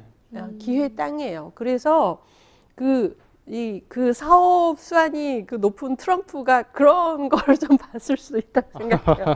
아, 이게 북한이 베트남처럼 된다면, 새로운 시장이 확실하게 열리는 거네. 뭐, 이렇게 봤을 수도 있다는 거죠. 그래서, 남북 경협이라는 것을, 피할 수 없을 겁니다. 네. 피할 수 없고, 그리고 그거를 우리가 한반도 평화를 좀 더 보장하는 방식으로, 그리고 또 한국의 기업들에게도 좋은 기회가 되는 방식으로 그거를 잘 풀어가는 게 중요하다. 예. 아까 전에 의원님께서 아마 남북 경협을 추진하는 것에 대해서 네. 미국에서도 어느 정도 암시를 줬을 것이다. 아니 미국 입장에서는 원할 것이다. 그렇죠. 그러니까 뭔가 비용 부담을 시키겠죠. 대한민국에. 자, 뭐 방위 분담금 그리고 뭐 무기 그리고 뭐 북한에 대해서 주는 거를 미국이 주겠어요? 예, 미국은 줄이려고 하죠. 예, 미국이 주긴 직접 안 주죠. 예, 그거를 그럼 일본한테 북한에 좀 투자하고 북한에 뭔가 줘라 그러면 일본이 주겠어요? 네. 자, 채팅창에서도 오케이님, 우리나라에게 있어서는 북한 기회의 땅이다라는 이야기 하셨고요. 그전에도 채팅창에서 북한은 흑속의 진주일 수도 있다라는 이야기도 하시면서 이렇게 경제 협력에 대해서는 이런 뭐 철도 사업이나 개성공단, 금강산 관광 등 이런 게 오히려 정말 좀 이득이 될 수도 있다는 생각이 들어요. 자, 그런데 지금 주변국 영향 이후에 박주현 의원님 지방교부세법 개정안을 발의하셨는지 관련 법안이 어떠한 부분인지 설명해 달라는 이야기가 좀 예. 올라오고 있네요. 이번에 법안 발의를 네. 4번을 하셨다고 들었거든요. 아, 국가 예. 재정. 그거를 좀 오늘 했습니다. 오늘 하셨죠? 예, 예, 예. 좀 이따 이거 끝나고 우리가 네. 질문을 하면 될 것 같아요. 아, 고마워요. 고마워요. 갑자기 이렇게. 기회를 주셔서. 자, 지금 채팅창에서 우와 여기. 방송 타짜 하시는데 네. 이제 아프리카 TV가 좋은 점 중에 하나가요, 여러분. 정말 실시간으로 여러분하고 소통을 하는 점이 좋다라고 저는 생각을 해요. 그래서 여러분의 채팅들 하나하나 다 보고 있습니다. 그리고 다리 꼬며 허리 앉았다. 네네. 그리고 운영자님, 저 강퇴 좀 그만 시키세요. 제발 그만 좀. 네, 여러 가지 의견들을 같이 볼 수 있는 점이 장점이니까. 네. 저 강퇴 질문 좀 하나 더 이어도 그만. 될까요? 당연히 되죠. 네, 문재인 정부 대통령이 네. 남북 경협을 이제 먼저 주장하시면서 네. 이제 한반도가 주도를 못 하고 있다고 이제 보다 보니까 이제 운전자론 다시 이제 주장하시면서 네. 남북 경협 카드를 꺼냈어요. 네. 저는 혹시 이것이 북한의 입장에서 봤을 때 남북 경협은 대한민국 정부가 부담하겠다고 했으니까 저것은 기본으로 하고 더 많은 것을 요구하게 되는 상황이 오지 않을까. 그래서 우리가 협상 카드를 조금 더 불리하게 너무 대한민국 빨리 정부가 패를 까버린 거 아니냐. 자처한 거 아닌가라는 시선이 있는데 의원님은 어떻게 보시는지 한번 여쭤보고 싶습니다. 일단 저는 그 개성공단과 금강산이라는 게 기존에 있다가 사실 좀 어떻게 보면 말도 안 되게 확 닫혀버린 거거든요. 그러니까 개성공단 같은 경우에 오늘 아침에 저희가 현장 최고위원으로 해서 최고위원으로 개성공단에서 이제 입주해서 하시다가 지금 기다리고 계시는 분들을 이제 모셔서 얘기를 하는데 이게 앞으로 남북 경협이 열려도 이 거기에 투자하는 이런 뭐 미국 기업이 투자를 하든 한국 기업이 투자를 하든 그런 어떤 정치적 상황에 의해서 그것이 이렇게 무산되거나 아니면 중단되거나 이랬을 때 입는 피해에 대한 보전에 대해서 정확하게 대책을 마련을 해야 되겠다는 생각이 들었어요. 물론 이제 그 박근혜 정부에서 그냥 그날 아침에 NSC 모였는데 개성공단 닫는다는 얘기조차 없었다는 거예요. 근데 갑자기 그냥 개성공단 닫는다 이렇게 하고 그냥 문을 확 닫아버린 거예요. 네. 그러니까 그 물건을 뺄 시간도 없었던 거예요. 거기에 그 원자재 다 있고 이렇게 하는 거에 대해서. 근데 그분들 중에 정말 그것 때문에 스트레스로 돌아가신 분들도 계시고요. 정말 부도 나고 정말 말로 형언할 수 없는 그런 고통을 받고 이제 최근에 이제 지원법이가 원래 보상법이어야 돼요. 보상을 해드려야 되거든요. 왜냐하면 그 정부의 말을 믿고 갔는데 그렇죠. 오늘 갑자기 그냥 그 지금 원자재 거기 다 있는데 문을 확 닫아버린 거예요. 네. 그러면 거기에 대해서 어쨌든 뭔가 배상은 아니어도 보상은 해줘야 될 거 아니에요. 예. 그러니까 이게 제가 법조인이라서 이렇게 설명을 해드리는데 배상이라는 거는 상대방이 뭔가 잘못해서 정부가 잘못해가지고 하는 경우에 배상이고 네. 보상은 잘못은 아니지만 어쨌든 그 사람에게 이제 보전을 해줘야 될 때 이런 거거든요. 근데 손해는 배상이고 피해는 보상이고. 그렇죠. 네. 어우, 법학과. 대단하시네요. 예. 그런데 그러니까 정부가 정말 잘못이 있어서 배상을 해야 되는 측면이 없지 않다라고 그렇죠. 생각하지만 네. 최소한 보상은 해줘야 되는데 그게 보상이 아니라 그냥 지원하는 식으로 돼 있어가지고요. 그냥 대출만 해준 거예요. 그게 대출해 주는 게 무슨 보상이죠?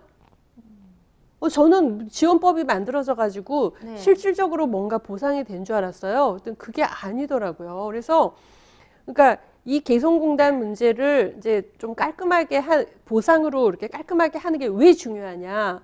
앞으로 이제 북미 관계가 진전이 돼서 네. 뭐 북한의 문이 열렸어요. 북한이 개방 경제를 해요. 그러면은 이제 뭐 우리 대한민국 기업들이 들어가고 또 외국의 기업이 들어갈 때 그게 이제 정치적인 상황이 꼬여가지고 잘 안 됐을 때 그거에 대한 어떤 예측 가능성, 예, 그렇죠. 보장 이런 네. 것들이 딱 그게 된다라는 그런 어떤 개런티가 네. 기업들이 가서 투자하는데 굉장히 중요하고 본질적이라는 네. 거예요. 네. 그래서 그런 측면에서도 이번에 그 개성공단 피해 기업들의 문제를 다시 한번 정확하게 클리어하게 할 필요가 있습니다. 네. 네. 말씀 들어보니까 북한하고 남한하고 만났을 때요. 네. 북측에서도 그 정권의 입맛에 따라서 막 개성공단에 피해를 줄 수도 있잖아요. 맞아요. 대한민국도 보상해 준 만큼 북한도 좀 그렇게 약속해 준다면 정치권에 의해서 국민들이 피해를 보는 건 좀 덜하지 않을까. 그러니까 이번에 그 북미 회담에서 사실은 이제 오늘 아침에 저희가 이제 결의를 했어요. 네. 이번에 북미 회담에서 작년 9월 19일에 이제 문재인, 김정은 평양 선언이 있었잖아요. 네. 그 내용을 지지한다라는 어떤 그런 확언을 해주면 좋겠다. 트럼프 대통령이 자, 뭐 이번에 이제 문재인 대통령이 그 하노이에 오지는 않았지만 네. 당신하고 지금 문재인 대통령하고 작년 9월 19일에 평양 선언했는데 뭐 그런 거 뭐 괜찮다, 좋다. 그런 식으로 하는 게 좋다라고 어떤 지지한다라는 그런 게 들어가면 그 평양 선언에는 이제 그 개성공단과 금강산 재개 이거를 추진한다라는 내용이 들어가 있거든요. 그게 어떤 그 효과를 갖는지 아세요? 자, 미국의 경우에 제재 완화를 하려면은 어떤 법을 바꿔야 돼요. 네. 자, 시행령을 바꿔서 할 수 있는 부분도 있고요. 그리고 법을 바꿔서 해야 되는 부분도 있고, 그거를 약간 우회하기 위해서 유엔 안보리 제재를 풀어서 하는 방법도 있어요. 그런데 지금 이제 이번 북미 회담에서 평양 선언을 뭐 지지한다라는 말이 들어갔을 때 이후에 미국이 그런 제재를 완화하는 과정이 굉장히 매끄럽게 될 가능성이 있다는 거죠. 네. 그래서 그거를 하라고 저희가 아침에 결의했는데 네. 그게 이제 트럼프 대통령께서 좀 어떻게 좀 알고 계실지 모르겠는데 이 아프리카 TV를 통해서 이 아프리카 트럼프 TV를 대통령님이 아프리카 TV를 좀 보셨어야 되는데. 아니. 자, 아프리카 TV를 이제 그 미국에 계시는 네. 뭐 워싱턴 교민분들께서, 특파원이 네. 교민분들이 보시고 그거를 미국 의회 공화당 어떤 사이트에 올려가지고 아니 여러분 이게 아주 불가능한 건 아닌 게 사실 캘리포니아 교민 때문에 관심을 갖게 된 분도 계시잖아요. 아까 낸시 그럼요. 했지만 네. 네, 불가능한 건 아닙니다. 자, 채팅창 이야기를 조금 진전을 해드리자면 아까 아이유님 지금 이야기 들어가고 오케이님 이야기도 듣는데 저는 그런 것 같아요. 이 경협을 진짜 한다고 쳐요. 근데 저번 선례가 있기 때문에 쉽게 기업을 모집할 수 있을까라는 생각도 사실은 들거든요. 그러면 그냥 우리 생각 그렇잖아요. 약간 예치금 같은 거 양쪽 국가에서 마련해놨다가 문 닫으면 그거라도 써야 되는 거 아닌가. 네, 이런 생각도 해보고 우리가 사실은 같이 고민해야 될 문제인 것 같아요. 그래서 이 황금 시간대에 재미없을 수도 있는 시사를 택한 이유, 이게 우리가 같이 고민해야 할 심각한 그리고 중요한 현안이기 때문이 아닌가라는 생각을 해봅니다. 자, 남북 정상회담 전망에 대한 이야기를 좀 하고 있어요. 자, 만약에 차후에 남북 정상회담이 진행된다면 주된 이야기, 경협 말고 또 뭐가 있을까요? 무슨 얘기를 하실까요, 문재인 대통령께서? 일단은 네. 그러니까 그 소통이라는 게 중요할 것 같아요. 예, 그러니까 우리 이제 정치도 장치를 잘하는 것도 중요하지만 소통을 잘하는 게 중요하다 이렇게 네. 얘기를 하잖아요. 그러니까 그 신뢰를 쌓아가는 과정, 서로 이렇게 믿었을 때는. 믿고 있을 때는 뭐 어떤 하나를 같이 하더라도 그게 이제 뭐 긍정적으로 풀리는데 네. 신뢰가 없는 상태에서 뭔가를 같이 도모하려고 하면 그게 이제 불신 상태에서 그거를 신뢰를 확인하기 위해서 여러 가지 불필요한 일들을 많이 해야 돼요. 그렇기 네. 때문에 일단은 만나셔서 좀 그 허심탄회한 앞으로 북한의 미래를 어떻게 설계하는지 그래서 그러면은 남북한에 서로 도움이 될 수 있는 어떤 선택이 어떤 게 있을 것인지 이런 부분에 대해서 얘기하고 또 예를 들면 이제 북한이 미국에 대해서 원하는 것들을 좀 우회적으로 그 문재인 대통령에게 이제 미국과 어떤 그런 미국과 협상에서 이런 점이 좀 힘들더라 뭐 이런 얘기도 하실 수 있다고 보고요. 기본적으로 저는 어쨌든 뭐 결국은 이제 미국과 관련된 문제죠. 미국이 한미 동맹이 중요하기 때문에 미국에서 뭐 제재 완화나 뭐 등등 해서 이 북미 문제가 진행될 때까지는 남북이 너무 진행을 하지 말아라. 이렇게 이제 하는 입장이기 때문에 네. 그러니까 항상 이렇게 삼자 간에 그거를 해야 되지만 그럼에도 불구하고 우리는요 5,000년간 같이 살아온 민족이에요. 그러니까 그 외국에 나가면 그러니까 사우스 코리아하고 노스 코리아가 뭐 완전히 무슨 뭐 그 서로 지구 반대편에 있는 국가 정도로 생각하는 사람이 많아요. 그래서 네. 뭐 노스 코리아에 대해서 어쩌죠. 그래서 아니 그 사람들 지인이 우리하고 똑같아. 지인이 똑같고 불과 60년 전만 해도 그냥 같이 살았어. 그리고 그것도 뭐 몇십 년, 몇백 년이 아니라 몇천 년간 같이 살았어. 이렇게 얘기하면 자기들이 볼 때는 그 노스 코리아하고 사우스 코리아는 완전히 너무너무 다른 그런 국가로 여겨진다는 겁니다. 그래서 그 뭐 어쨌든 어떤 식으로든 미국의 어떤 외교 국제 정치와는 관계없이 우리 간에 어떤 서로 신뢰를 회복하고 교류하고 이런 거는 무조건 저는 진행이 돼야 된다고 봅니다. 의원님께서는 그러면 네. 자주적인 입장에서 평화를 만들어가야 된다. 아니요. 이렇게 봅니까? 그러니까 그거는 이거냐 저거냐 선택의 문제가 아니에요. 우리는 국제 정치 한가운데 있어요. 그래서 그냥 내가 그냥 생각하는 대로 갈 수가 없어요. 한미 동맹이 있고 또 뭐 중국도 있고 뭐 사실 우리나라가 그 강대국 속에 있기 때문에 그 모든 거를 진짜 모든 그거를 따지면서 살다 보니 우리나라 드라마가 뭐 이렇게 엄청난 복선을 깔아도 모든 국민이 다 이해하고 그래서 그 드라마 경쟁력이 생겨서 한류가 된 거 아닙니까? 그런 거예요. 우리는 복잡한 방정식을 풀어야만 해요. 그리고 그거를 풀어내는 연습을 지금까지 해왔어요. 그렇기 때문에 너 아빠가 좋아, 엄마가 좋아 이런 식의 질문은 아주 의미가 없어요.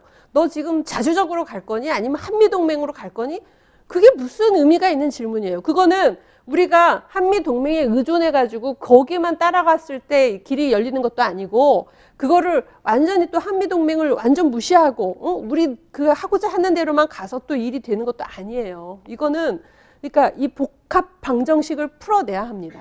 의원님 말씀 방금 전에 관계없이 우리가 북한과 대한민국이 신뢰를 쌓아가야 된다 이렇게 말씀하셨지 않습니까? 신뢰를 쌓아가야죠. 관계 없다라고 하셨기 때문에 네. 제가 혹시 그러면 이제 미국과의 그런 대한민국 아니 관계 근데 미국의 트럼프 대통령이나 예를 들면 그러니까 우리가 너무 넘겨짚을 필요가 없어요. 그러니까 네. 미국이 원하는 것은 예를 들면 국제 정치에서 미국의 영향력을 어떻게 확보할 것인가 그리고 뭐 예를 들면 이 동북아에서 그 미국의 영향력을 어떻게 확보할 것인가 이런 것이지 그 나머지에 대해서 뭐 정말 무슨 옛날 뭐 시어머니가 같은 집에 살면서 시시콜콜 이거에 저거에 이런 식으로 미국이 생각하지도 않아요. 미국에게는 일본이 중요하지 한국이 뭐 지금 우리가 이번에 가보니까요. 미국 그 정치인들은 네. 막 일본 얘기만 해요. 우리 앞에서. 예, 그래서 우리가 끝나고 그랬어요. 우리 더 자주 와야 되겠다. 이 사람들이 우리 앞에서 일본 얘기를 해.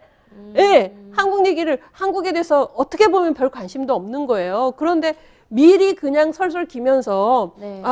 미국이 원하지 않을지 모르니까 우리가 북한하고의 어떤 그런 소통이나 이런 것도 가능하면 하지 말아야 돼. 이렇게 할 필요가 없다는 거죠. 그렇죠. 그렇게 할 필요는 없죠. 그럼요. 그래서 그러니까 이게 이제 북한하고 관계에서 우리는 한 민족이고 오랫동안 같이 살아왔고 어떻게든 이게 같이 맞대고 있고 뭐 통일을 해야 된다 안 해야 된다 언제 해야 된다는 생각이 좀 다를 수 있지만 우리가 한 덩어리로 한반도에서 한 덩어리로 살아가는 그 사실은 변함이 없어요. 그렇기 때문에 어떻게든 소통하고 서로 공통 분모를 찾아가고 공존과 어떤 그걸 만들어내는 과정을 하면서 그 어떤 부분에 있어서 미국이 계속 이제 강하게 개입이 들어와서 이건 하지 마라. 그럴 때는 우리가 한번 생각을 해봐야죠. 어떤 게 더 중요한가? 이걸 어떻게 컴프로마이즈 할 건가를 생각을 해야 되지만 미리 그거를 미국이 이렇게 생각할지 모르니까 이거는 나는 아무 데도 나가지 말고 집에 처박혀 있어야 돼. 이건 아니죠.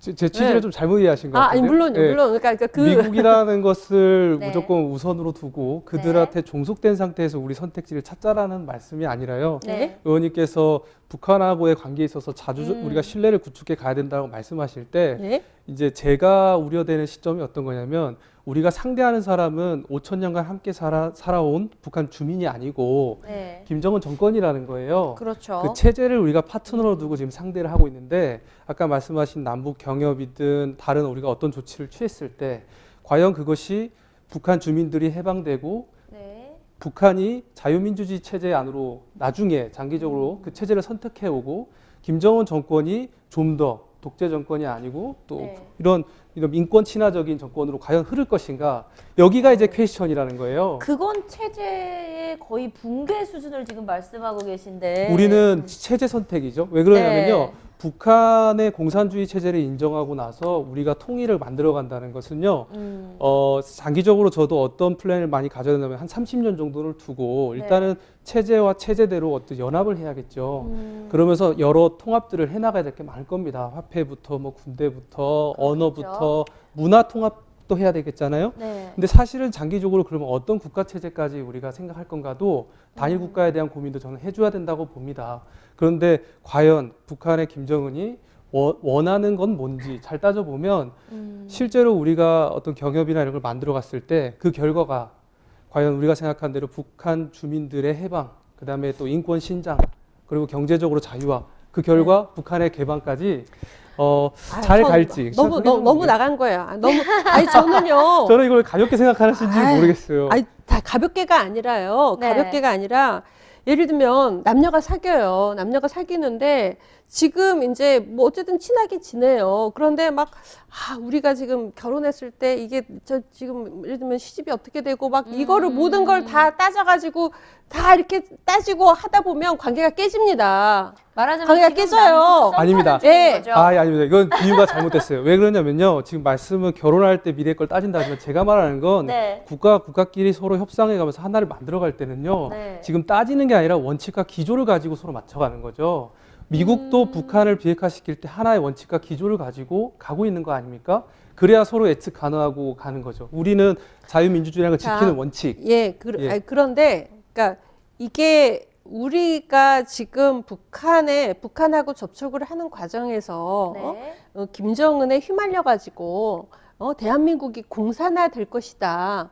그렇기 때문에 그거를 굉장히 방어적으로 해야 된다. 이렇게 생각하시는 건 아니잖아요. 예, 그렇게 아니잖아요. 얘기하고 있죠. 예, 그렇다면 지금 현재 이 남북한에 어쨌든 지난 이명박 박근혜 정부 9년간에 완전히 그냥 단절이 돼 있었어요. 완전 단절이 돼 있었기 때문에 그걸 일단 회복하는 과정이 필요해요. 사실은 남북한에 뭐 앞으로 어떻게 뭐 관계를 진행하고 뭐 통일이 됐을 때 어떻게 되고 뭐 이런 거에 대해서 뭐 물론 이제 연구가 부족하다고 할 수 있지만 많은 연구가 돼 있어요. 그거보다 지금 당장 필요한 것은 북미 회담이 진행 중이에요. 자, 다음 달 내지는 그 다음 달 뭐 남북 회담이 진행될 거예요. 그러면은 이 관계 속에서 어쨌든 우리가 최선의 어떤 신뢰를 구축하고 최선의 공통 분모를 찾아가는 거기에 집중하는 게 좋다라고 생각합니다. 네, 그리고 예, 그렇죠. 이제 우리가 공통 분모를 찾아야 되지 않습니까?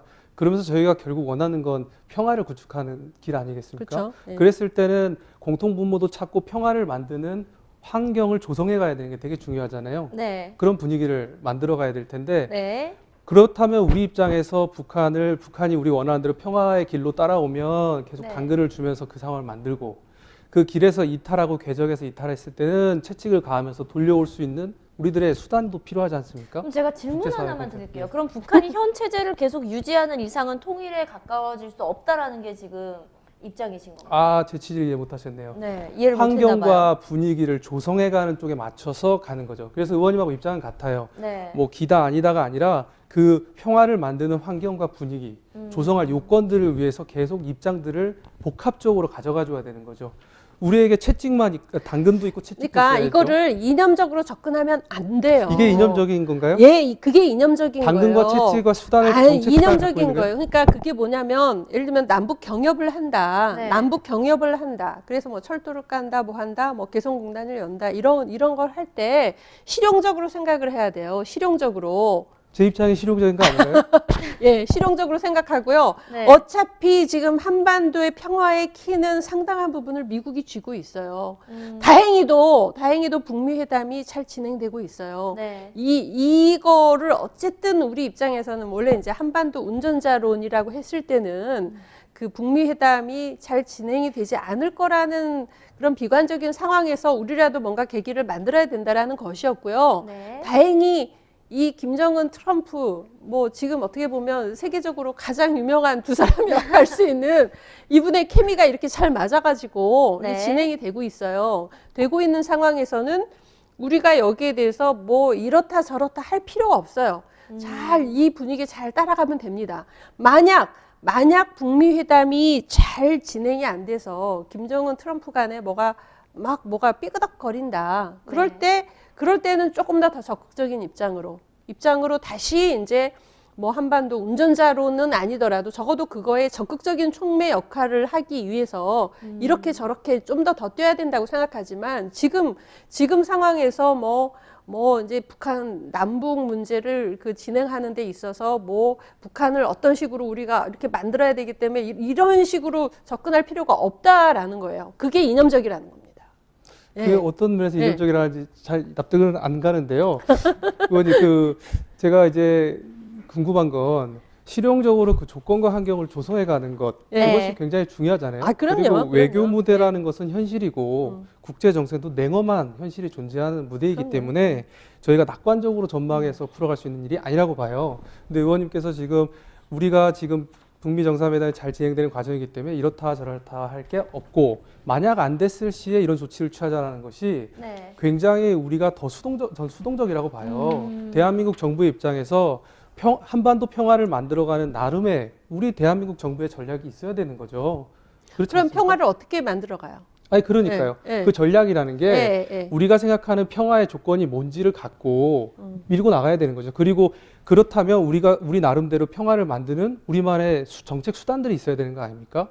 근데 이제 의원님께서 얘기해 주신 말 제가 그러니까 들었을 때는 남북 철도의 문제는 그렇게 네. 보시면 돼요. 일단 개성공단은 다시 열어야 됩니다. 왜냐하면 네. 우리가 지금 투자해서 거기 자기 기업이 거기에 있는 사람들이 대기하고 있어요. 124기 기업이. 열어야죠. 당연히 열어야죠. 그리고 금강산 관광?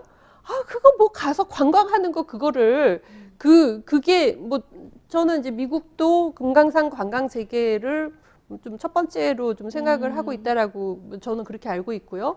뭐 그거 여는 거. 그리고 그 다음에 이제 나오는 얘기가 뭐 이제 제2의 어떤 그 개성공단 같은 제2의 지구를 만들 건가 아니면 이제 뭐 예를 들면 남북 철도나 이런 어떤 그 인프라 구축하는데 이제 남한이 개입을 할 건가 하는 건데 네. 이제 그 부분은 그런 게 있는 것 같아요. 그러니까 우리 같은 경우에 우리가 무슨 일본처럼 섬나라도 아닌데 섬이 된 거예요. 그렇죠. 섬이 돼 있기 때문에 그거를 뭔가 이렇게 그 섬이 아닌 상태로 우리 반도가 이렇게 연결되는 거에 대한 어떤 그거에 대한 우리 그 암묵적인 바람이 좀 숨어 있어요. 예, 남북 경협이라고 하지만 우리도 이게 섬이 아니고 싶다라는 어떤 그 바람이 숨어 있다라고 생각해요. 냉정하게 생각할 필요는 있다고 생각해요. 우리가 이거를 남북 철도를 했을 때 그게 어느 정도 우리에게 유익함이 있고 그게 이제 남북 관계에서 얼마나 더 보탬이 될 건가 하는 걸 냉정하게 따져볼 필요는 있지만 지금 별로 우리가 뭐 남북 간에 뭐 큰 일을 하고 있는 것도 없어요. 결국 개성공단 하고 있던 거 다시 열어라 하는 것이고 금강산 관광 뭐 미국도 관심을 가지고 있고 뭐 어차피 북한이 지금 개방을 하면 한꺼번에 다 열릴 건데 우리가 기본적으로는 거기에 개입을 하고 있어야 어떤 면에서 말하자면 그 남북 관계가 열렸을 때 우리 주도권을 갖고 갈 수 있는 부분이 있다라는 점에서 저는 뭐 정부도 나름 여러 가지 고민을 했을 거라고 생각을 하고요. 우선은 좀 남북 관계가 진척이 되는 것을 좀 지켜봐야 된다. 그리고 조금 더 어쨌든 믿고 좀 협력하는 태도가 필요하다라고 생각합니다. 예, 뭐 저희도 민주평화당도 지금 문재인 정부에 대해서 쓴소리 많이 해요. 자, 양국과 해소한다더니 이게 뭐냐? 지역경차 해소가 아니라 무슨 이게 예타 면제라는 게 예비 타당성 조사를 하다 보면 이게 낙후된 지역은 예비 타당성이 안 나와요. 왜냐하면 배후, 뭐 인구 이런 거 따지거든요. 기존에 발전된 지역이 다 예비 타당성 뭐 1 넘어가지고 다 사업을 가져가요. 이게 그러니까 원래 그 예산이라는 게 뭔가 사회 통합, 국가 통합을 위해서 어려운 지역에 좀 더 줘서 이게 전체 균형을 맞추려고 예산이 있는 건데 네. 예산을 걷어가지고 더 있는 곳에 더 주는 식이 되고 있는 거예요. 그래서 그 예타 문제를 지적을 하니까 그러면은 예타 면제를 좀 일부 해주겠다라고 해서 24조를 발표했는데 그것도 결국은 있는 지역에 더 가는 거예요. 그러니까 그런 거에 대해서는 아주 우리가 신랄하게 비판을 합니다. 네. 자, 양극화해서 못했다, 지역교차해서 못했다, 청년들 헬조선 여전하다, 그럼 문제 지적을 계속하죠. 하지만 이런 남북관계나 이런 외교 문제는 어쨌든 그러니까 이게 국민들이 좀 더 협력을 해줘야 된다고 생각해요. 그러니까 정말 이상한 방향으로 가는 게 아니라면 저는 믿고 협력을 해줘야 된다고 생각하고 특히나 지금 북미회담이 이렇게 잘 되고 있고 그리고 앞으로 계속 이어질 것 같고 그리고 남북회담도 계속 이제 진행이 되는 과정에서는 어쨌든 그 정부가 이거를 너무 막 정치적으로 이용하려는 모습을 보이는 거는 좋지 않다고 생각하지만 적어도 그 역사적인 기회가 잘 성공이 될 수 있도록 그렇게 협력하는 태도가 기본적으로 필요하다고 생각하고 그런 점에서 이제 저희 당에서도 평화 문제에 대해서는 정말 200% 그러니까 오히려 정부보다 지금 더 우리가 막 주체인 것처럼 열심히 네. 이렇게 하고 있죠. 예. 성공하길 바랍니다. 북미 회담, 남북 회담 다 잘 되기를 바랍니다. 잘 돼야죠. 네. 확실한 거는 그건 있는 것 같아요. 결국 평화를 가장 원하는 것도 우리 국민이고요. 그렇죠. 그걸 위해서 하는 일인데 지금 생각만 조금씩 다를 뿐이라고 생각이 들고 그 채팅창에서도 올라왔지만 최고의 안보, 최선의 안보는 결국 평화인 거고 머리 위에 핵을 짊어지고 있는 것도 사실은 남한인 거고 이래서 좀 힘을 합쳐서 이 문제만큼은 목소리를 하나로 내는 게 좋지 않을까라는 생각을 해봅니다. 자, 여러분은 지금 시사온 라이브 함께하고 계시고요. 박주연 민주평화당 수석 대변인님께 이야기를 좀 들어보고 있습니다. 이 자리에 나오신 이유 중에 하나가 민주평화당의 수석 대변인이자 대미 의회 외교 그리고 박미 대표단으로 방문을 하셨기에 이분께 또 이런저런 이야기들 함께 들어보면서 북미 정상회담 그리고 남북 정상회담에 대한 이야기 나눠보고 있습니다. 여러분들 채팅창으로 많은 의견 주시고 계신데요. 저희가 언급하지 않는 의견도 지금 정면에서 굉장히 큰 모니터로 비추고 있기 때문에 하나하나 이야기 새겨 들으면서 진행하고 있습니다. 자, 지속되는 회담에 대한 이야기 계속 이어가 볼게요. 예. 그러면 이제 이 남북 회담이 주변국들에게 어떠한 영향이 있을 거라고 좀 보시는지. 일단 이제 일본 이번에 그 저희 이제 국회 대표단이 네. 미국에 갔을 때도 거기 이제 외교위원장도 만났었고요. 또 공화당 원내대표도 만났었고 그런데 그냥 대놓고 일본하고 잘 지내라 뭐 이렇게 얘기를 하는 거예요. 네. 뭐 그 의도는 알죠. 이게 한미일 공조를 하려면 그러니까 이게 지금 한일 간에 이제 그 위안부 피해자 할머니 문제나 이런 거를 그러니까 거론이 되면 네. 거기에서는 한중이 한편이 되잖아요. 그렇죠. 예, 중국도 그런 그 엄청나게 많은 그 위안부 그 피해자가 있더라고요. 중국에도 막 수십만 명? 예, 그렇게. 아니 그럼 진짜 이참에 중국 쪽하고 합쳐가지고 그건 진짜 큰 목소리 한번 내야 되는 거 아닌가요? 해야죠. 해야 되는데. 언제 하는 거예요? 지금 몇 년이 지났는데. 아니 갑자기 화가 나네. 그런데 그러니까 이 위안부 그러니까 한일 간의 갈등이 생기면 그게 한중이 네. 이렇게 결합하는 모양이 되면 한미일 공조라는 이 모양이 안 나오잖아요. 그러니까 이제 미국 입장에서는 빨리 한일의 그 문제를 빨리 털고 네. 뭔가 이렇게 잘 이렇게 한일 관계가 삐걱대면 미국은 되게 이제 신경이 쓰이는 거예요. 한미일 공조가 깨질까봐. 그래서 그냥 대놓고 부탁을 하는 거예요. 일본하고 잘 지내라. 좀 잘 지내지 왜. 막 이런 식으로 얘기를 하니까 문희상 의장님이 약간 좀 화를 내셨어요. 왜 당신이 지금 내가 청문회 내 지금 받는 거냐. 나는 지금 우리 한국의 입장을 전하러 왔는데 네. 당신이 왜 나를 청문회 하듯이 일본하고 잘 지내라 이렇게 얘기를 하느냐. 사실은 저희가 미리 어떻게 얘기를 맞추고 갔냐면요. 그러니까 외교부 이제 차관이 오셔가지고 일본 문제 얘기할 거니까 그거를 이렇게 대답하시면 좋을 것 같습니다. 이런 얘기를 했어요. 그러니까 자유한국당 의원님이 뭐 무슨 일본 얘기 물어보겠냐고 딱 그러시는 거예요. 그런데 진짜 일본 얘기를 다 물어보는 우리가 어떻게 얘기를 맞췄냐면 자. 일본과의 관계에서 우리가 도발한 게 아니다. 초계기 근접 비행하고 이렇게 근접 비행하잖아요. 그건 일본이 도발한 거에 대해서 적어도 미국이 큰 형으로서 일본에 대해서 꾸짖어 줘야지. 맞아. 그걸 가지고 그냥 뭐 없었던 일로 하면서 한일 간에 잘 지내라 이렇게 하면은 그게 잘 지내지겠냐. 그렇게 얘기하는 걸로 우리가 맞춰서 갖고 이제 그렇게 비슷하게 좀 얘기를 했었습니다. 그리고 그러니까 일본이 정말 뭐 독일 수준까지는 바라지 않더라도 정말 진정한 사과를 하고 이렇게 되면 한일 관계가 잘 풀린다. 우리는 이미 김대중, 우부치 이런 그런 경험이 있다. 그래서 일본이 이제 적절하게 그런 태도를 보일 때 한일 관계가 잘 풀렸다. 그러니까 그렇게 한 경험도 있고 그렇게 할 의지도 있는데 일본이 뭔가 아베가 국내 정치에 또 이용하기 위해서 한일 간의 갈등을 계속 부추기고 그런 식으로 하고 그리고 거기에서 미국은 또 마치 그냥 그냥 뭐 잘 지내라 이런 식으로 사정도 잘 모르면서 이렇게 얘기하고 하면 근데 일본 같은 경우에 제가 파리에 있을 때 OECD에 있을 때 보니까 본인들이 피해자라는 거에 대해서 엄청난 외교를 해요. 네. 원폭 피해자, 뭐 2차 대전의 피해자 이런 식으로 해서 엄청나게 그걸 해서 사람들이 이게 뭔가 한국이 일본의 피해자라는 거는 잘 모르고 일본이 2차 대전의 피해자라는 것만 막 이게 알려져 있는 거예요. 그래서 저는 이번에 이제 한미 우리 이제 국회 대표단이 미국 갔다 와서 이걸 적어도 당분간은 좀 정리를 합시다. 왜냐하면 북미 회담이 이렇게 진행 중이고 또 이제 일본 문제도 걸려 있기 때문에 우리가 그 대표단이 미국에 지속적으로 좀 왔다 갔다 하면서 우리 입장을 이렇게 좀 이렇게 설득을 할 필요가 있겠다 이렇게 얘기를 했죠. 네. 예. 일본 얘기하니까 저는 문득 지금 머릿속에 뭐가 스쳐갔냐면 옛날에 여명의 눈동자라는 드라마 있었어요.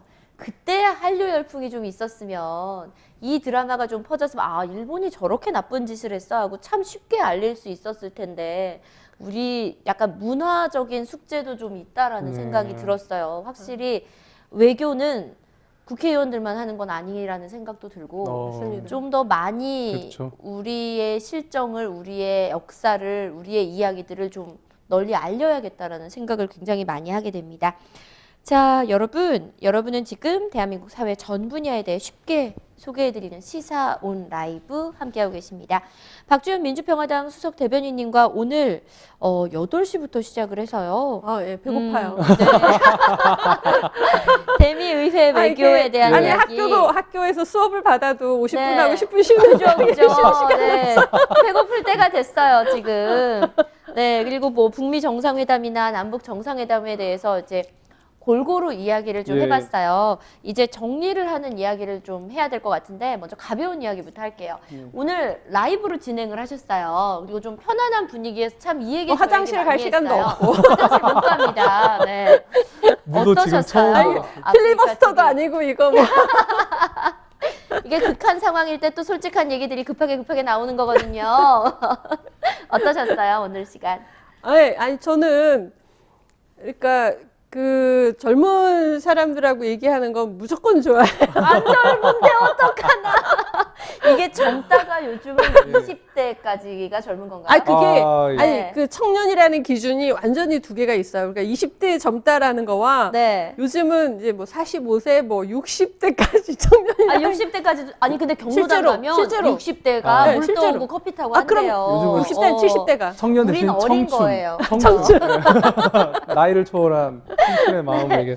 그래서요. 그래서 일단 저는 그러니까 젊은 친구들하고 얘기하면 네. 그러니까 제가 원래 좀 말이 빨라요. 그래서 이제 국회에서 의정 활동을 할 때는 왜 이렇게 말이 빠르냐 이런 얘기를 듣거든요. 네. 지금은 안 빠르다고 하나도 느껴요. 안 빠른데. 그렇죠. 네. 그런데 제가 말을 할 때 또 이것저것 막 섞어서 이렇게 얘기를 하잖아요. 네네. 그게 젊은 스타일인가 봐요. 그래서 제가 이제 최근에 젊은 친구들하고 많이 어울려서 네. 젊은 친구들하고 얘기하면 막 얘기하는 게 잘 툭툭툭툭 오고 가는데 이제 국회에서 이렇게 할 때는 좀 천천히 또 이렇게 주제가 하나면 그거 딱 맞춰서 얘기만. 이렇게 하라고 하니까 약간 답답한 아. 게 있어요. 근데 오늘 이렇게 얘기하는데 물론 이제 약간 배가 고프고 네. 화장실은 언제 가나 뭐 이런 생각은 들지만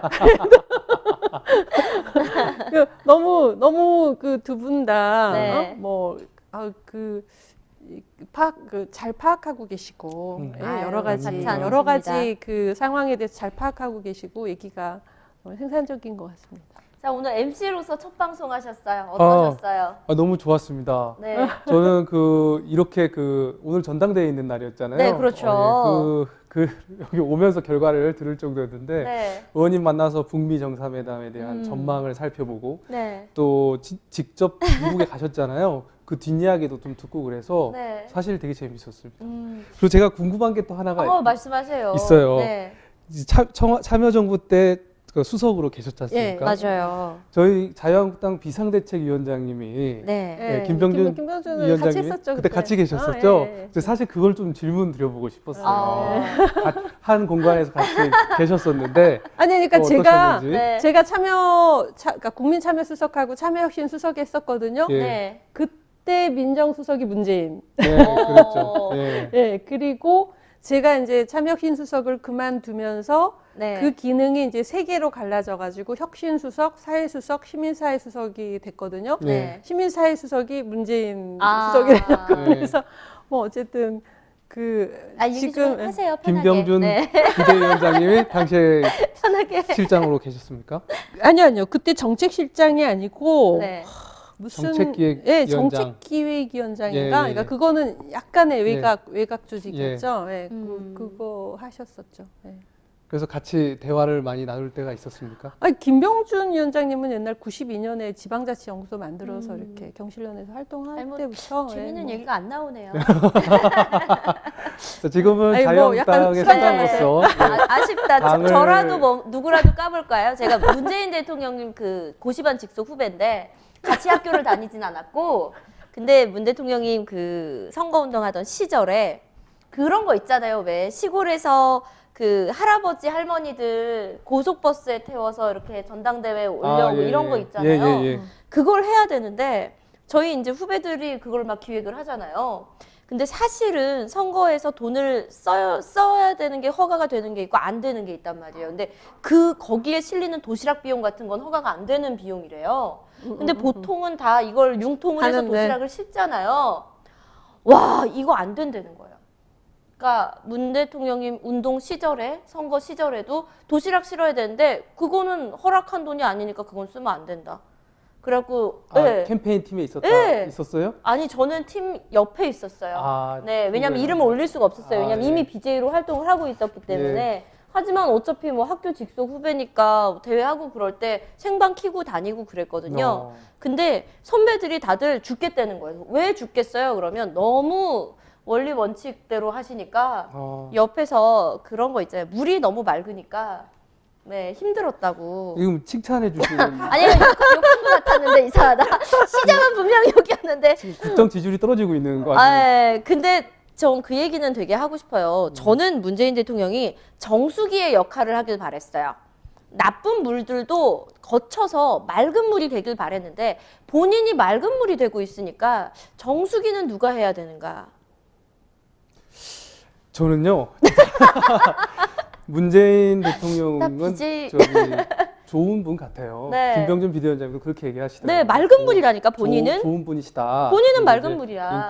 인권과 평화 뭐 네. 이런 가치에 대해서 그 정서를 중요시 여기신다. 네. 그런데 이제 좋은 사람이라는 게 또 정서를 중요시 여긴다는데 그게 이유가 따로 없거든요. 네. 그러다 보니까 뭔가 좀 그 국정 운영 현실을 펼칠 때는 좀 제대로 현실 반영을 못 하시는 건 아닌가. 그리고 저는 또는 돌려간 줄 근데- 알았는데 채팅창은 네. 돌려서 칭찬했다고. 저는 그렇게 생각해요. 사실 지금 우리 사회에서 지금 뭐 오늘 북미 회담이 있지만 네. 사실 내일 뭐 혹은 한 2주 안에 선거제 개혁이 되느냐 여부가요. 네. 우리 사회를 바꿀 수 있느냐 없느냐에 완전 시금석이 될 거예요. 그렇죠. 완전 결정적이에요. 네. 그러니까 제가 핀란드에 가서 교육정책, 대학정책을 보러 갔는데 거기에서 제가 정말 감탄하고 정말 그 시기하고 질투가 났던 게 그 합의와 공존의 정치거든요.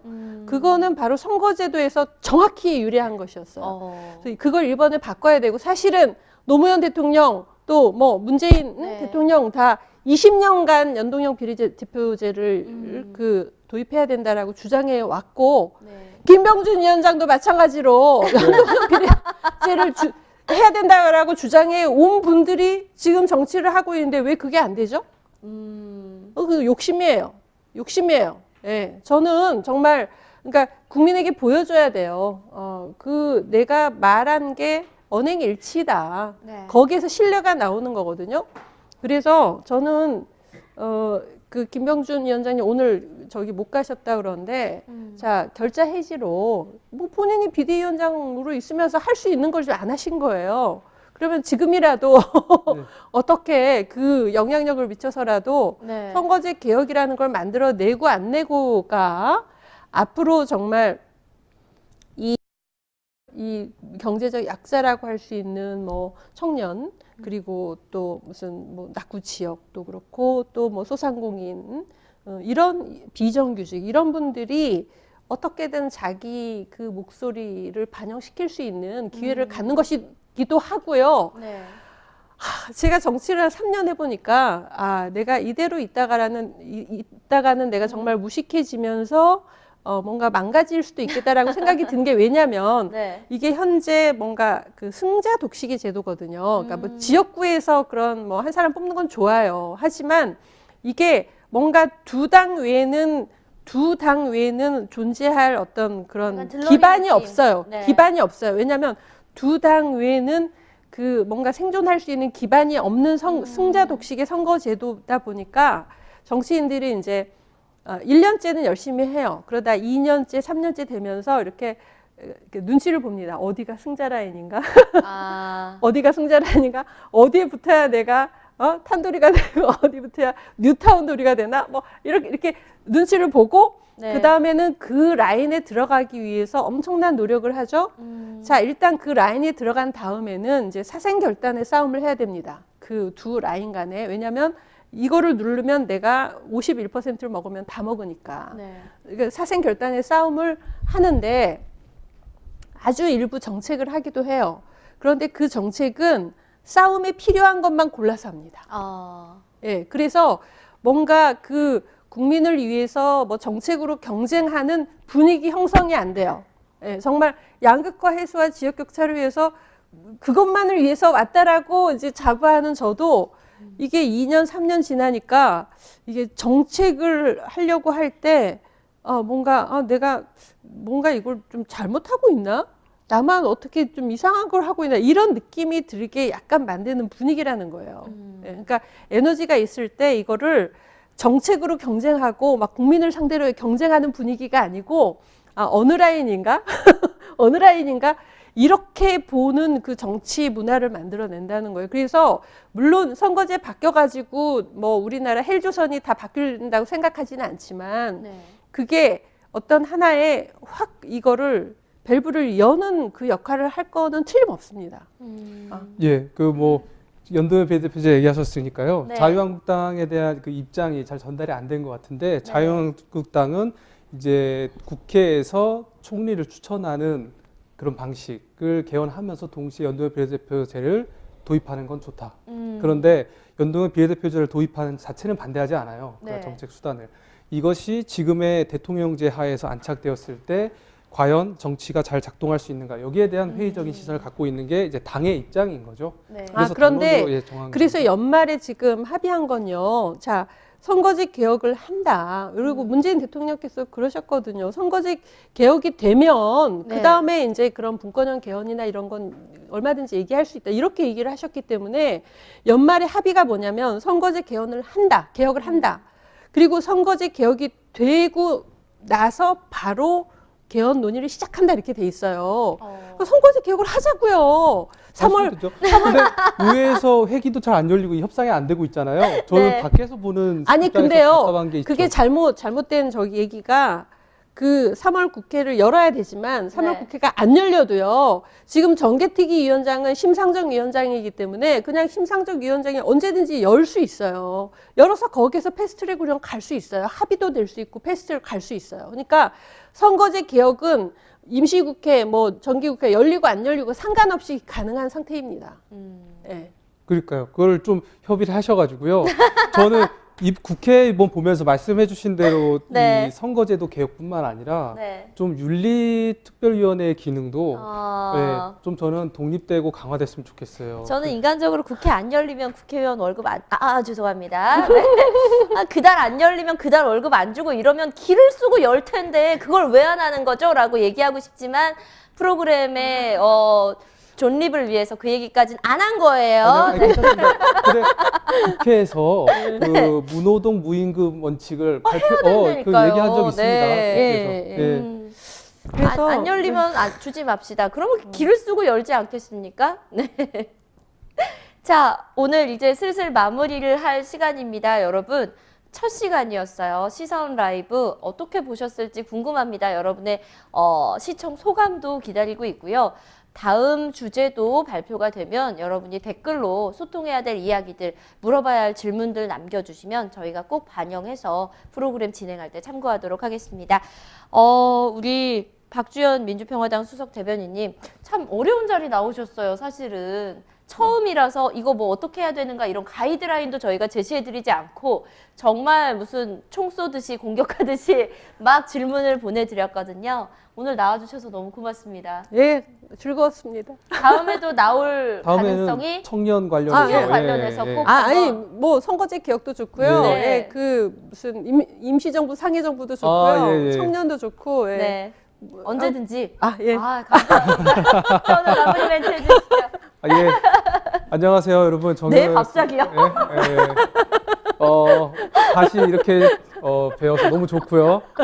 저는 이제 다음에는 자유한국당 네. 비대위원 임기는 이제 종료가 됐고, 종료됐어요? 그렇죠. 오늘부로 당 대표가 새로 뽑혔고, 네. 새로운 지도부가 선출되었기 때문에 이제 비대위 체제는 종료가 됩니다. 어. 네. 그래서 전 비대위원으로 네. 다시 뵙겠습니다. 백수인가요, 그럼? 아니 제가 원래 하는 스타트업이 있기 때문에. 네. BJ 데뷔는? 제 업이 따로 이쪽이니까. 예. 자, 네, 그래서요. 예, 그 인사. 하세요, 얼른. 방금 다 끝낸 거 아니고 더 할 말이 있어야 될까요? 네, 자, 제가 마무리하겠습니다. 자, 시사온 라이브 오늘 첫 시간은 이렇게 마무리를 됩니다. 자, 북미 정상회담 그리고 남북 정상회담까지 여러분의 꾸준한 관심이 우리나라를 그리고 세계 평화를 발전시킨다는 점 잊지 마시고요. 오늘 여기서 마치겠습니다. 고맙습니다. 감사합니다.